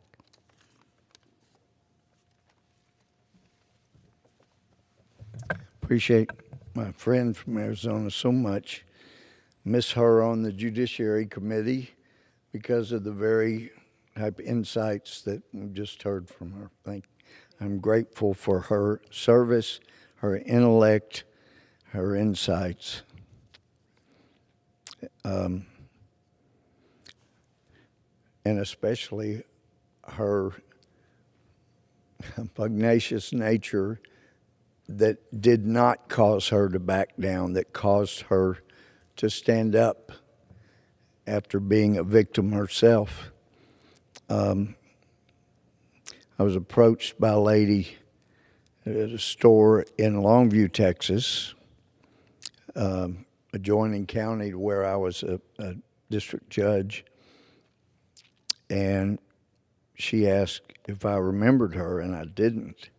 Well, she never testified in court, but she said she was there in the courtroom when I sentenced her husband, that she and her daughter had been abused year after year, and her husband had been arrested different times, but he was such a smooth salesman that he always convinced judges to give him a slap on the wrist and probation and be on his way, and that I was the first judge in all those years to be able to see through her husband's great salesmanship and send him to prison. And there's a lot of things that aren't pleasant about being a judge or a justice, been that too, but to have somebody say, you gave my daughter and me our lives, and we're doing great, and she's doing great, and she's going to go to a great college now. Anyway, but you got to be able to see through gaslighting. You got to be able to see through lies and get to the facts. Now, we're being told about what a terrible shortage of baby formula there is in this country. And there is. You go in the stores, the shelves have a tremendous shortage. We hear different excuses, but if you had a businessman like President Trump in the White House, when he sees a shortage of something that was needed, he would find out where the problem is. He would call the people that could do something about it. Hey, we got to do something about this. And they would figure out a way to get something done about it. Find out where the holdup were, where the problem was. But instead, when there seems to be a shortage or a problem, well, any Republicans say, hey, why aren't we doing something about the baby formula? This gaslighting technique gets used. And then we find out not only is there a shortage in the store, but you just shipped truckloads of baby formula to the border, which acts as a draw to more illegal immigration, especially from women with babies or parents with babies, to come across and get the baby formula that is not being allowed to go to Americans and American citizens or people that are legally here. And the thought comes of the flights. Every week we're in session, flight up here, flight back. We sit through the same presentation over and over again by the flight attendant. Sometimes they do it live. Sometimes they're just going through the motions and there's a tape playing. But they make very clear if we have a problem like the fuselage depressurizing, the oxygen mask will drop down, and adults are to put the mask on themselves before they put it on the child. And the reason is rather simple. Because if you're trying to put your child's mask on and you don't have oxygen, there's a good chance you'll pass out and then both you and your child will die. You get that on yourself, and then you will have the oxygen you need to think clearly to make sure your child or children or those dependent upon you can get what they need. When someone is determined not to provide help to Americans that you're sending all over the world, or you're sending as a lure to people to come in illegally, which we heard during our committee hearing. Yes, we do want to make these people into voters that are flooding in illegally. That was quite a revelation, although we'd suspected that for some time. But there are consequences to not taking care of the greatest, most philanthropic country in the history of the world that has done more for other people, other nations. Yes, we've had our own problems, but no one has fought racism like was fought here. The most loss of life ever in any war was in the Civil War. Over 500,000 people died over this issue of slavery. There's no country that has ever fought to end slavery, to end racism the way this country has. I thought we had made tremendous progress. And that was one of the things about the United States Army. You know, I was at the home of the infantry, and you just wanted to make sure that the person next to you was going to be helpful. You weren't concerned about their race or anything like that. You just wanted to make sure that you were going to work together. And it was quite a good microcosm, even though the 4 years I was in, it was not a pleasant time to be in the military. We were sometimes ordered not to wear a uniform off post because there were people that hated us for wearing a uniform. That was post-Vietnam. But with regard to the baby formula, if you keep drawing people into this country, now we're told we need to pay people to have abortions. You keep taking those actions, you will destroy this nation.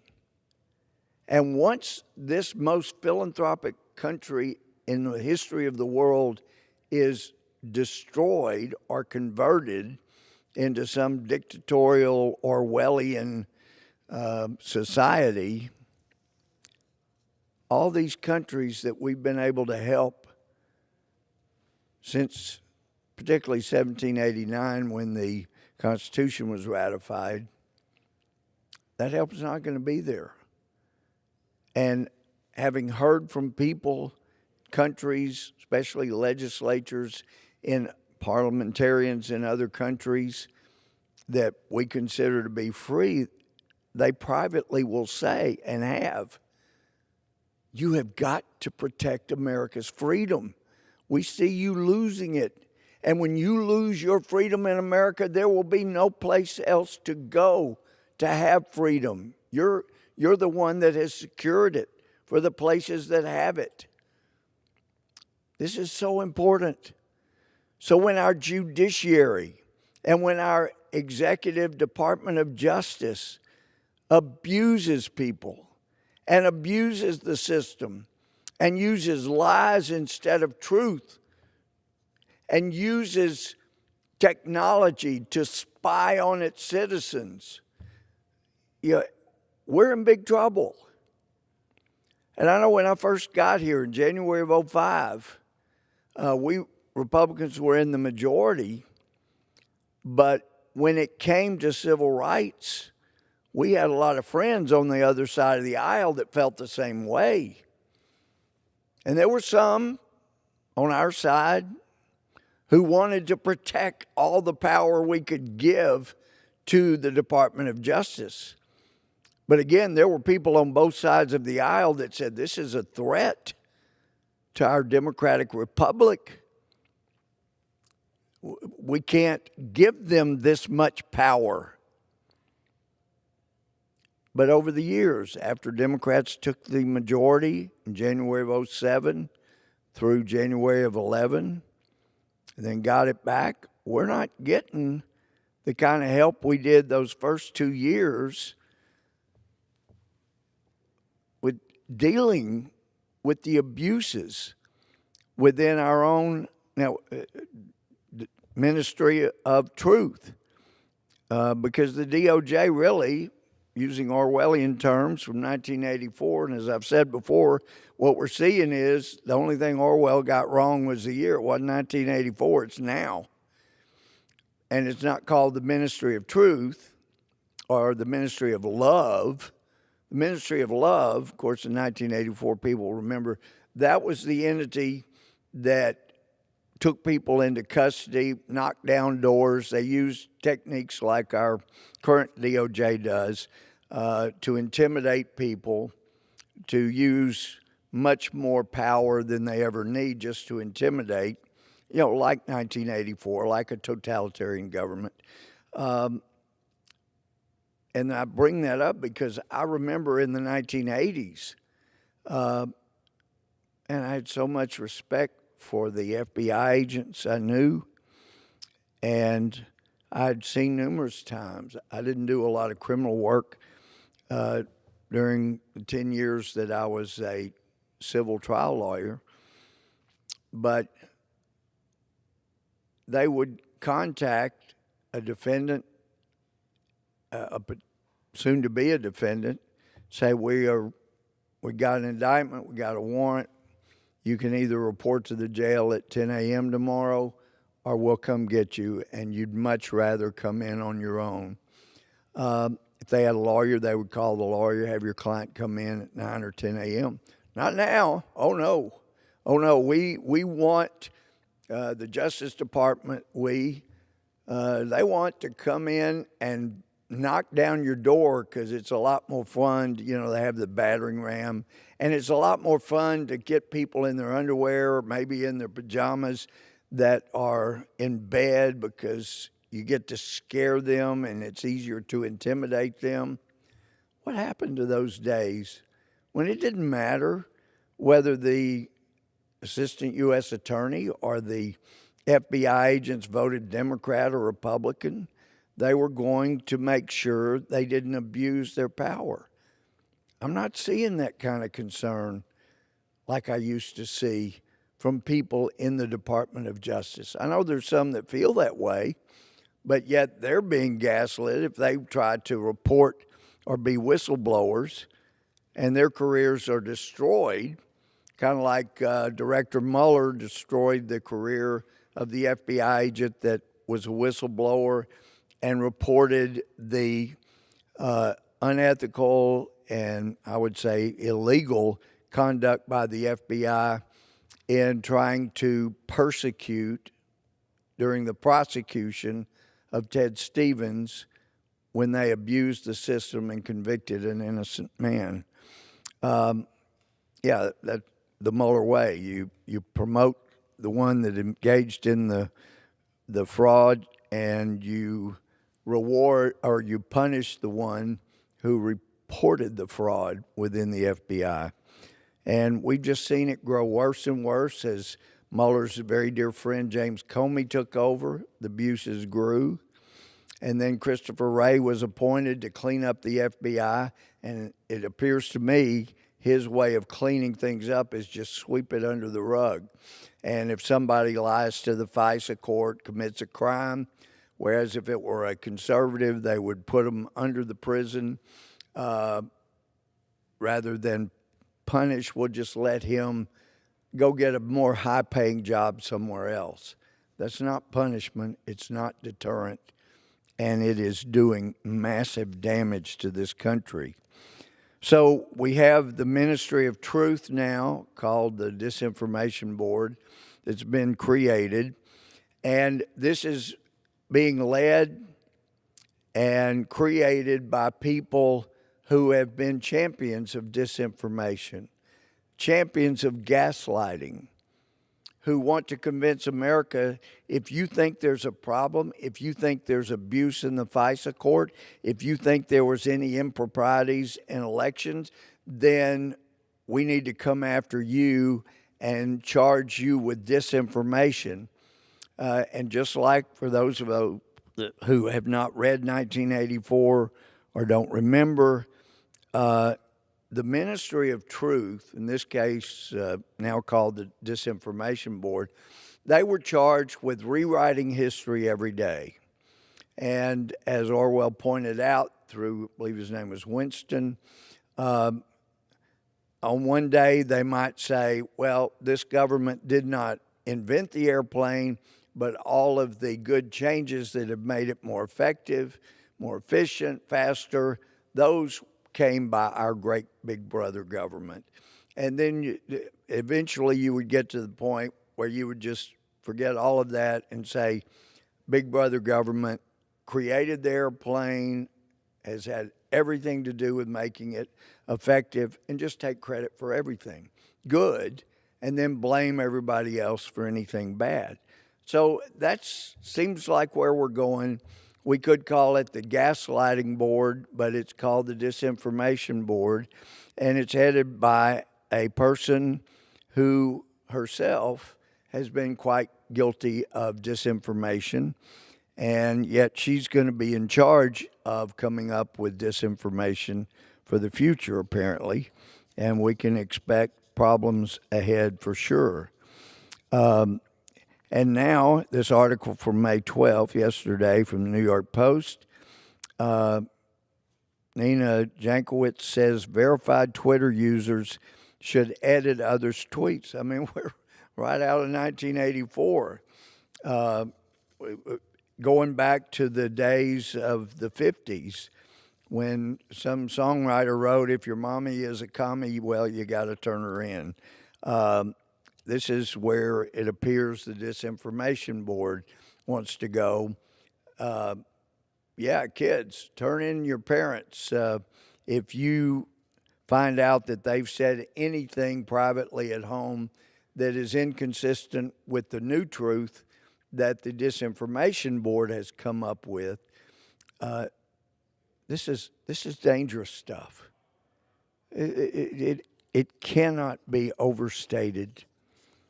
We have got to stop the Disinformation Board.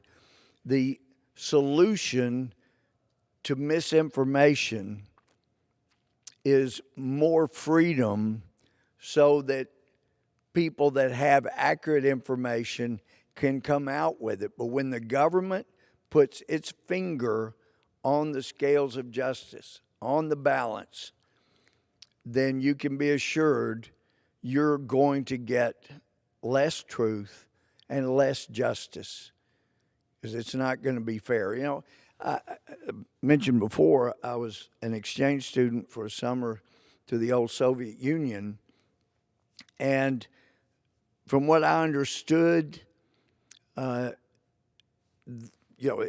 was the Soviet government, it was the Communist Party. They put out all this misinformation, and they would lie about things. They would cover up. Still wonder how many cosmonauts may have died during their space program, but they never came out truthfully with what all happened. But I was with a couple of Soviet college students who I liked a great deal. They were wonderful people. and we were looking at an exhibit about some of the space program things. And, Gagarin was the first human ever in space. And there were some entries about Gagarin and the world hero that he was. And up to that point, I felt like, well, these are college students who would be the most likely to get upset if they were lied to. And it said something about Gagarin being killed testing a new experimental plane. And the Soviet college friend, Mail, said, yeah, right, well, he spoke terrific English. He said, yeah, well, we know that's not true. And I was intrigued. I'd not heard them indicate that they knew they were being lied to by the Soviet government. And the other Soviet college student said, yeah, there's no way that happened. And I said, you don't believe he was killed testing a plane as a test pilot? And they both chimed in, no, there's no way. He was the greatest hero in the history of the world, the first man in space. There is no way the Soviet government would allow him to get into a plane by himself that wasn't safe. That didn't happen. It was too important. He was too important as a hero, as someone that made us admire our government. They wouldn't let him die like that. Well, I didn't know whether he died as a test pilot or not, but I was intrigued that they believed to their core that the Soviet government lied to them. Why? Because the Soviet government constantly lied to them. They would make up lies. In fact, I remember this was 1973, found it interesting in Pravda. They were reporting some things about Watergate emerging back in the U.S., and because it really was like a disinformation board or Ministry of Truth, whichever one you want to call it, they made everything about the Soviet Union. Everything was centered on the Soviet Union. So their take on Watergate was that because Richard Nixon came to the Soviet Union, the first president ever to do so, that's why the Democrats came after him and were wanting to throw him out of office or put him in jail because he made friends with the Soviets. Well, that was their take in order to make it all about the Soviet Union. And, of course, we know crimes were committed and the cover-up was the worst of it. But this is where we're headed. And it's a very dangerous time. We do not need a disinformation board. We need people being able to stand up and speak up without intimidation because they're conservative black or because they are abused or whatever. They need to be able to speak up and to bring evidence forward or at least have an investigation to get to the bottom of things without being belittled, without being gaslit, and that will do more to secure our freedom for the future. And with that, I yield back.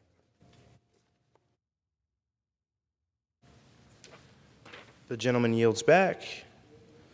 Under the Speaker's announced policy of January 4th, 2021, the chair recognizes the gentleman from Arizona, Mr. Schweikert, for 30 minutes.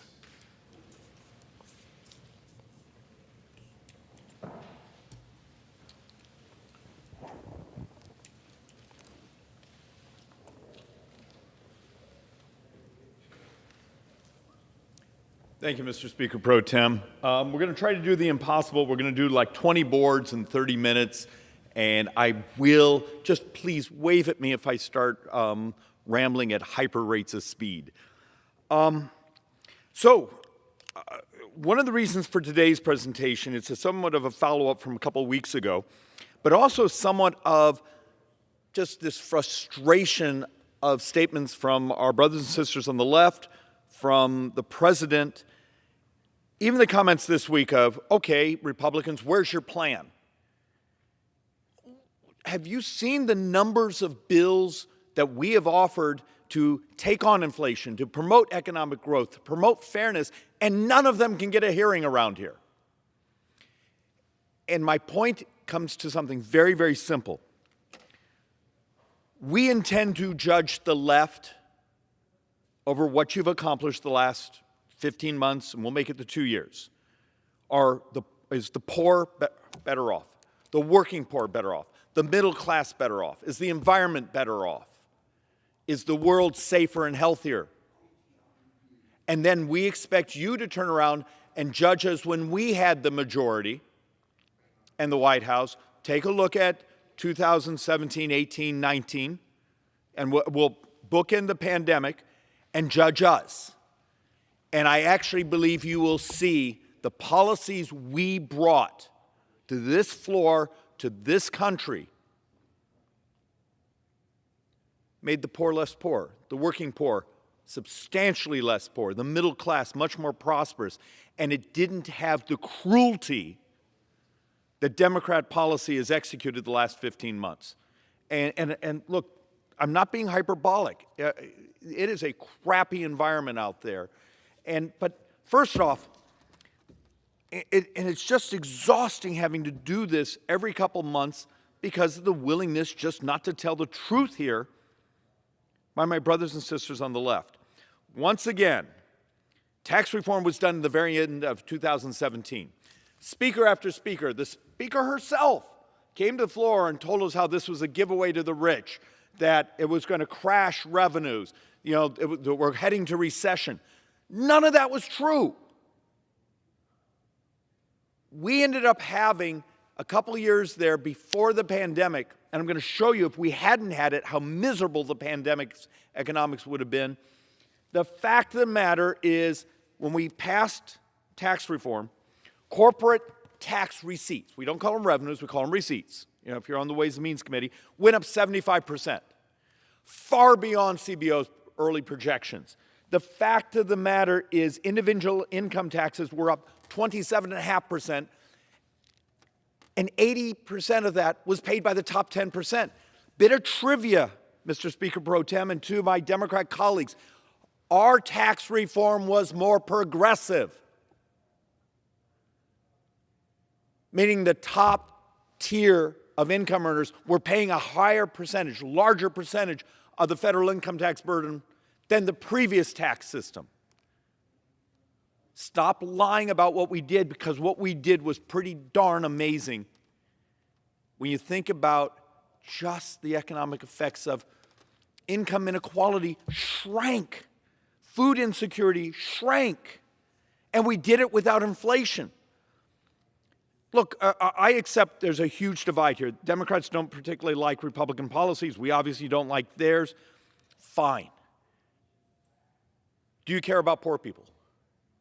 Do you care about the middle class? Then step up and just steal our ideas. We'll be happy to let you take them if it's good for America. But the crap that's been moved here in the last 15 months has just been cruel. So let's actually go back and once more time take a look at the actual math. If you take a look at the middle income, what was happening in that mean of our country, and this is adjusted to, I believe, 2019 dollars, so it's all consistent. You take a look at that growth, the opportunity, and you take a look what happened when we did tax reform. Just the incredible growth of income. And this is real purchasing power. This is adjusted for inflation. The fact of the matter is, take a look at these miserable years here during the Obama administration, where we were basically just flatlined, and we stayed there. Yeah, the 2008 recession was brutal. Why did it take years and years and years and years and years just to get back to mean? The fact of the matter is, regulatory policy, tax policy, trade policy make a difference. And you got to basically embrace something, and maybe this is where some of the left and right divide is. As a conservative, I believe growth is moral. I believe my daughter, the next generation Americans, deserve to live better tomorrow. and the next year and the next decade better than they did yesterday. And instead, the policies of this administration, this Congress, you've made America poor. And once again, you take a look at what was being said here. The blue is what all the pre-tax reform trend line was. This is where we were going. We were all excited that we might get slightly over 2% GDP growth. And understand, when we talk about gross domestic product growth, it's a big deal because it builds on itself. It's like a staircase. And when you get another 1% here, 1% may not seem like a lot to you, but it becomes the new basis for the next year and the next year. And when you start to look at that over a decade, it starts being remarkable amounts of wealth that's distributed throughout society. And the red is what we accomplished by fixing the regulatory and tax system around here. The fact of the matter is, if you care about the middle class, if you care about the working poor, if you care about the society, if you care about our future, embrace the truth. Embrace that it worked. And if you want, say you could have done it better. But the fact of the matter is what we accomplished worked. And the thing is still, and this is taking a little bit to geekdom, and I'm sorry about that, but how horrendous the Democrats' forecasts were on accuracy, and how when Republicans took over the majority, we functionally nailed it. Matter of fact, we even for 2018, we substantially underestimated the amount of growth we were going to accomplish with our regulatory and tax reform. I know this may not seem important, but it is. Because once again, in this place, we play this game, well, CBO says this, but for some reason, when the Democrats are in charge of this place, CBO gives these projections and we never get there. When Republicans are in charge, CBO gives those projections and we touch them or we exceed them. And then we turn around and see the president and the Democrat leadership talk about it as if it was some dystopian time. It's just this bizarre place that being judged by what we actually accomplished, just as we intend to judge you and what you've done to this country. And you look at something, and this one's actually important because we're going through this right now. There's an argument that the inputs in inflation is basically, it's too many dollars, simplistic, too many dollars chasing too few goods and services. So you can do what the Federal Reserve is doing right now, which is basically squeeze dollars, squeeze liquidity out of our society. And it will drive us into a recession, and it will raise misery, and people will lose their jobs, but that's what's being required to get out the excess liquidity that the Democrats here, not a single Republican voted for it, did to this country. And there's a reason Larry Summers begged you not to do it. You know, big-time Republican Larry Summers, right? He begged you not to do it. You did it anyway, and you set it off. You basically took a flaming log and threw it on the kindling. And then you run around and say, well, it was Russia. Well, it happened, and I'm going to show you over and over here, it was going on before the Russian invasion of Ukraine. I'm going to actually show you that your policies for years are what set off energy prices.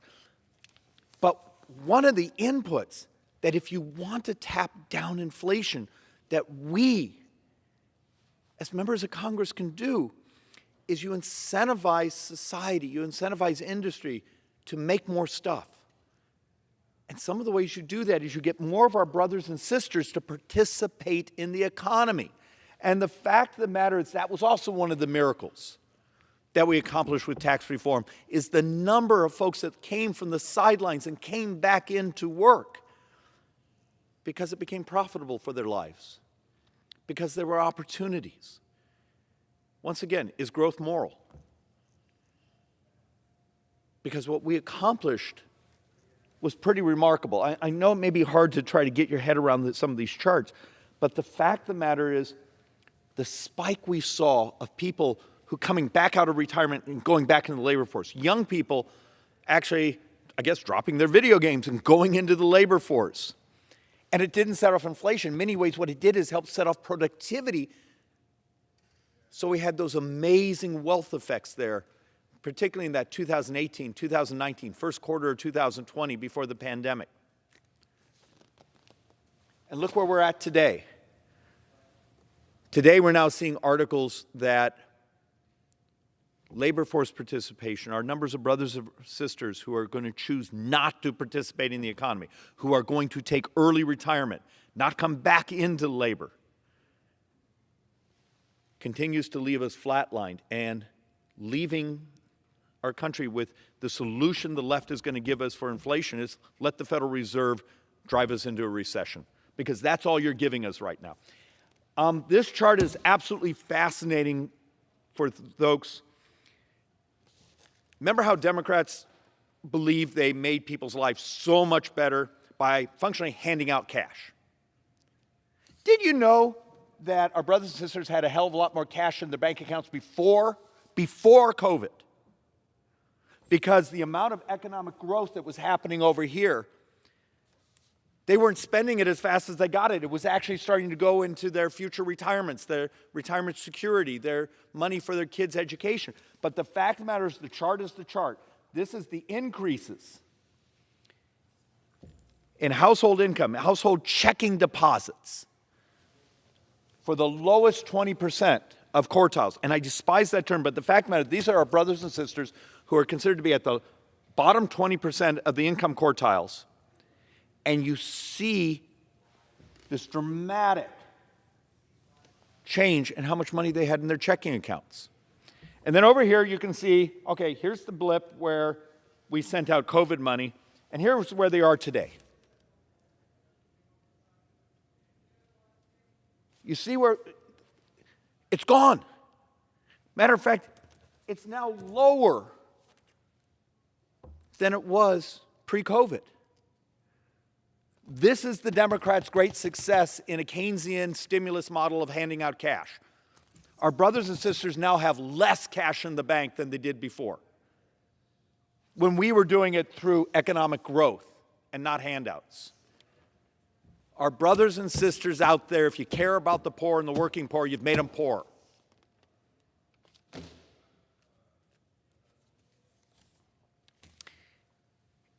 And if I get one more Democrat here who comes behind the microphones and says, well, energy prices is because of the invasion. Oh, come on. We all know that isn't true. How many times have there been votes on this House and every single Democrat voted to functionally no construction of new refineries, no constructions to even provide permits for new refineries, no new drilling? I mean, we have vote after vote after vote after vote, and this has been going on for a decade. And then you've all heard this discussion of when the Biden administration took over and they functionally took their regulatory apparatus and said, you give a loan, you're a pension system, and you invest in hydrocarbons. We need you now to file new disclosures on what you did for environment, greenhouse. What's your risk levels? You've functionally basically created this chilling effect for what we call the capital stack, the access to capital to extract and refine hydrocarbons. Okay, sounds a little geeky. So let's make this simple. It's not because of the cancellation of pipelines. It's a little bit. But it's not because of the lack of leases. It is a little bit. It is substantially because 2020 you had the collapse of the use of hydrocarbons because everyone's staying home. You remember we went to negative oil prices. Lots and lots of fields, lots of delivery systems shut down. A year later, we desperately need those back into shape, back into production. Democrats have taken over everything. And now they make it damn hard to get any money. Damn hard to put that field back into production. What did you think was going to happen? And the fact of the matter is,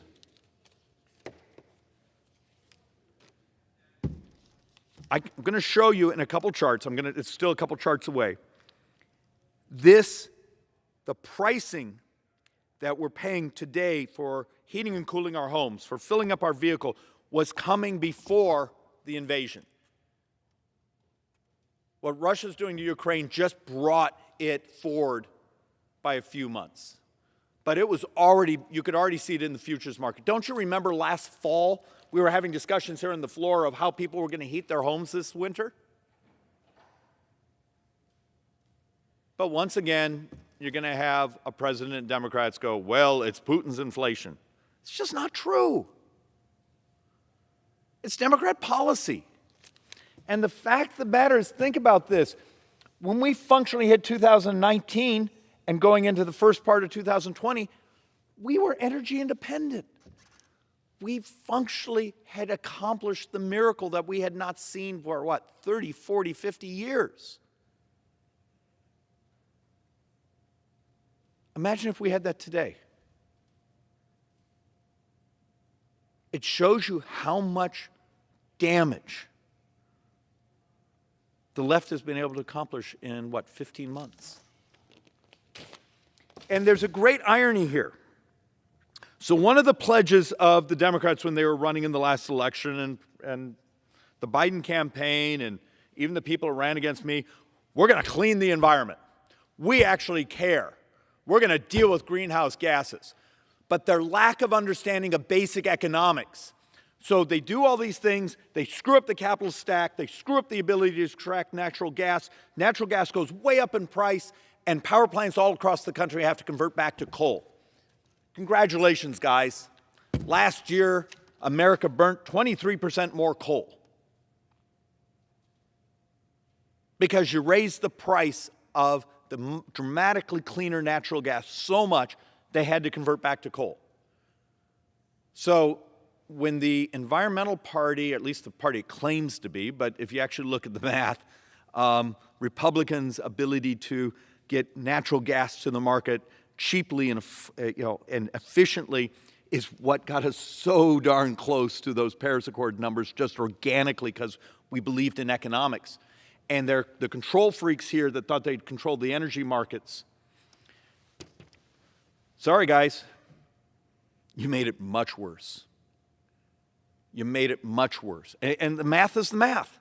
And this is math coming from the Democrat administration admitting they made it much worse. And once again, if you take a look at the futures market, and this is long before the invasion, when you see these these spikes, this is almost a year ago. It was already coming because the constraint on supplies was already built into the policy of Democrat control of this government. The misery today, even though there's going to be this desperate attempt to say it's Putin's inflation and Putin's gas prices, it's just not true. And some of us were on this floor last, October, talking about we were already seeing this in the futures market. The only thing the invasion did is it just brought it forward by a few months. And then you wonder why you have inflation. So let's see. Left policies blew up the energy markets. Left policies financed massive amounts of liquidity and the incentive to functionally stay home and not be part of the productive society. Great, Democrat policies again. And you take a look at the misery index, which actually I really should do a calculation. I should almost go back and try to figure out, though in this misery index, we probably would just do inflation and how many people are living on the street and how many kids are dying of fentanyl overdose because borders open. That may be one of our coming projects. But the fact of the matter is, when the CPI calculation, and this is from just the last couple of weeks, is now well over 14%, and we're seeing food, energy, shelter coming close to 20%. And these are the core components. And this is year over year. This isn't the little transitory. Remember how we were promised over and over by the administration and my Democrat colleagues it's transitory? This is year over year. This is your version of transitory? If you want to make Americans poor, what are some of the cruelest things you can do? Let's go back to our working poor. What are the two things you do to crush the working poor? Inflation and open up the border. Because you flood the population with individuals with similar skill sets, and then you make the core things you need, food and rent and fuel.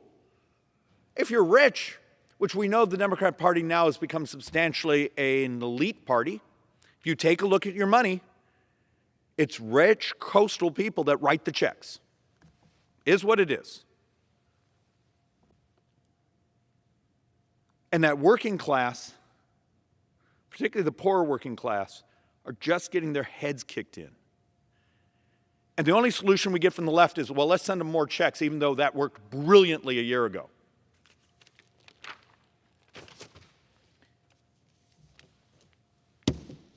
And you start to look at fuel, 58.8. Gasoline up 43%. And you start taking a look at changes in food and shelter. In my community, I represent the population that's had the highest inflation now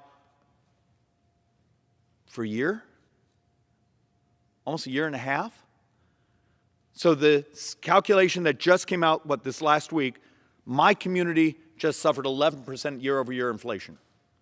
Last January, the year-over-year was 10.9. My community's gotten poorer, substantially poorer, because of Democrat policies. And now you start to think about, for that middle class, how much of their income actually just goes to buy fuel, or in this case, buy food.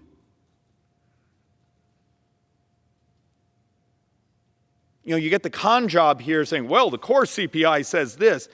Okay. When you adjust core CPI, consumer price index, and you start to think about individuals of, if I'm in the working middle class, that hardworking middle class, or even some of the lower quartiles, the amount of your income that goes to that food and fuel and shelter, you start to realize across the country it's not 8.1 or whatever that number was as the national average, it's over 10. It's folks with assets, which is a bunch of the members here. They own houses, they own a second house, they own a vacation home. They're invested in real estate, equities, they own some REITs holdings. They're doing fine, because all those adjust with inflation. But for our brothers and sisters who are just trying to survive, we're kicking their heads in.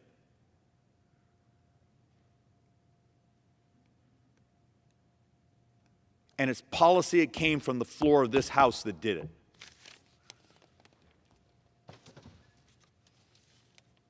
And you start to think about the share of income now having to be spent just on shelter, when our lowest quartiles, or quintiles, however you prefer to say it, is now over 24.5% for our lowest quintile to basically just pay for their rent. And this is nationwide numbers. This isn't my Phoenix, Scottsdale number, where it's actually substantially higher.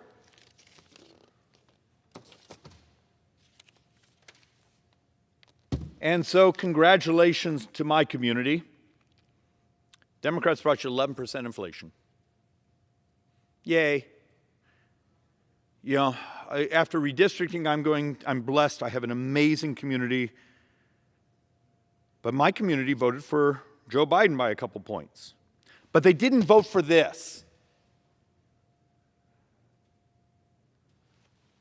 If you want to make someone it's retired, if you want to make a working person poor, do this. This is misery. And the unwillingness, there's an uncomfortable analogy, but I think it works. Anyone have a friend that they tried to help through being an alcoholic? And you took them to their 12-step meeting? And what's the first step? They admit they have a problem. My brothers and sisters on the left here won't admit they have a problem because they won't admit they did this. So let's start going over some of the brilliant policy ideas. And I only use this one as a simple example because it's easy to digest. So in the Democrats' Build Back Better, they've been speechifying to us about, well, supply chains are setting off inflation. We need more production. We do this. And then they slip in language into their own legislation that says, but you can't automate the ports because we're beholden to the unions. Think of that. The Build Back Better has a provision in there, slipped in, hidden in there, that you can't automate. The very things that the technology disruptions that make us more productive, that we can actually start to drive inflation down and get the wealth cycle back to our brothers and sisters here in this country, and they're more beholden to their union constituency than the working men and women of this country.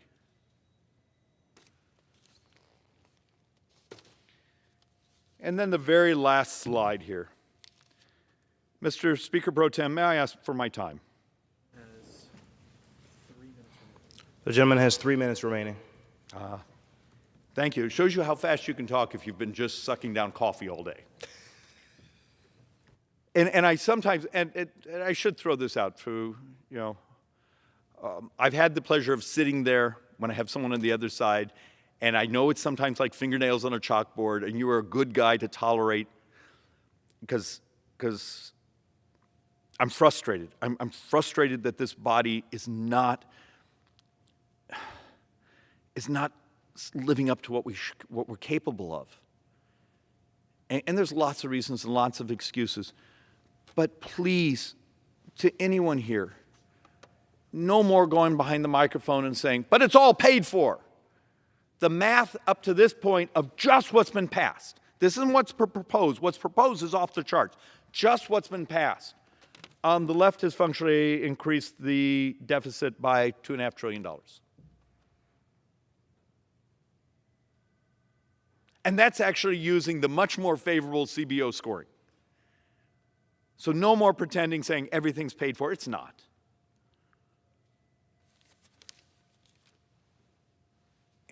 And I guess the point, all I'm trying to do here is a simple point.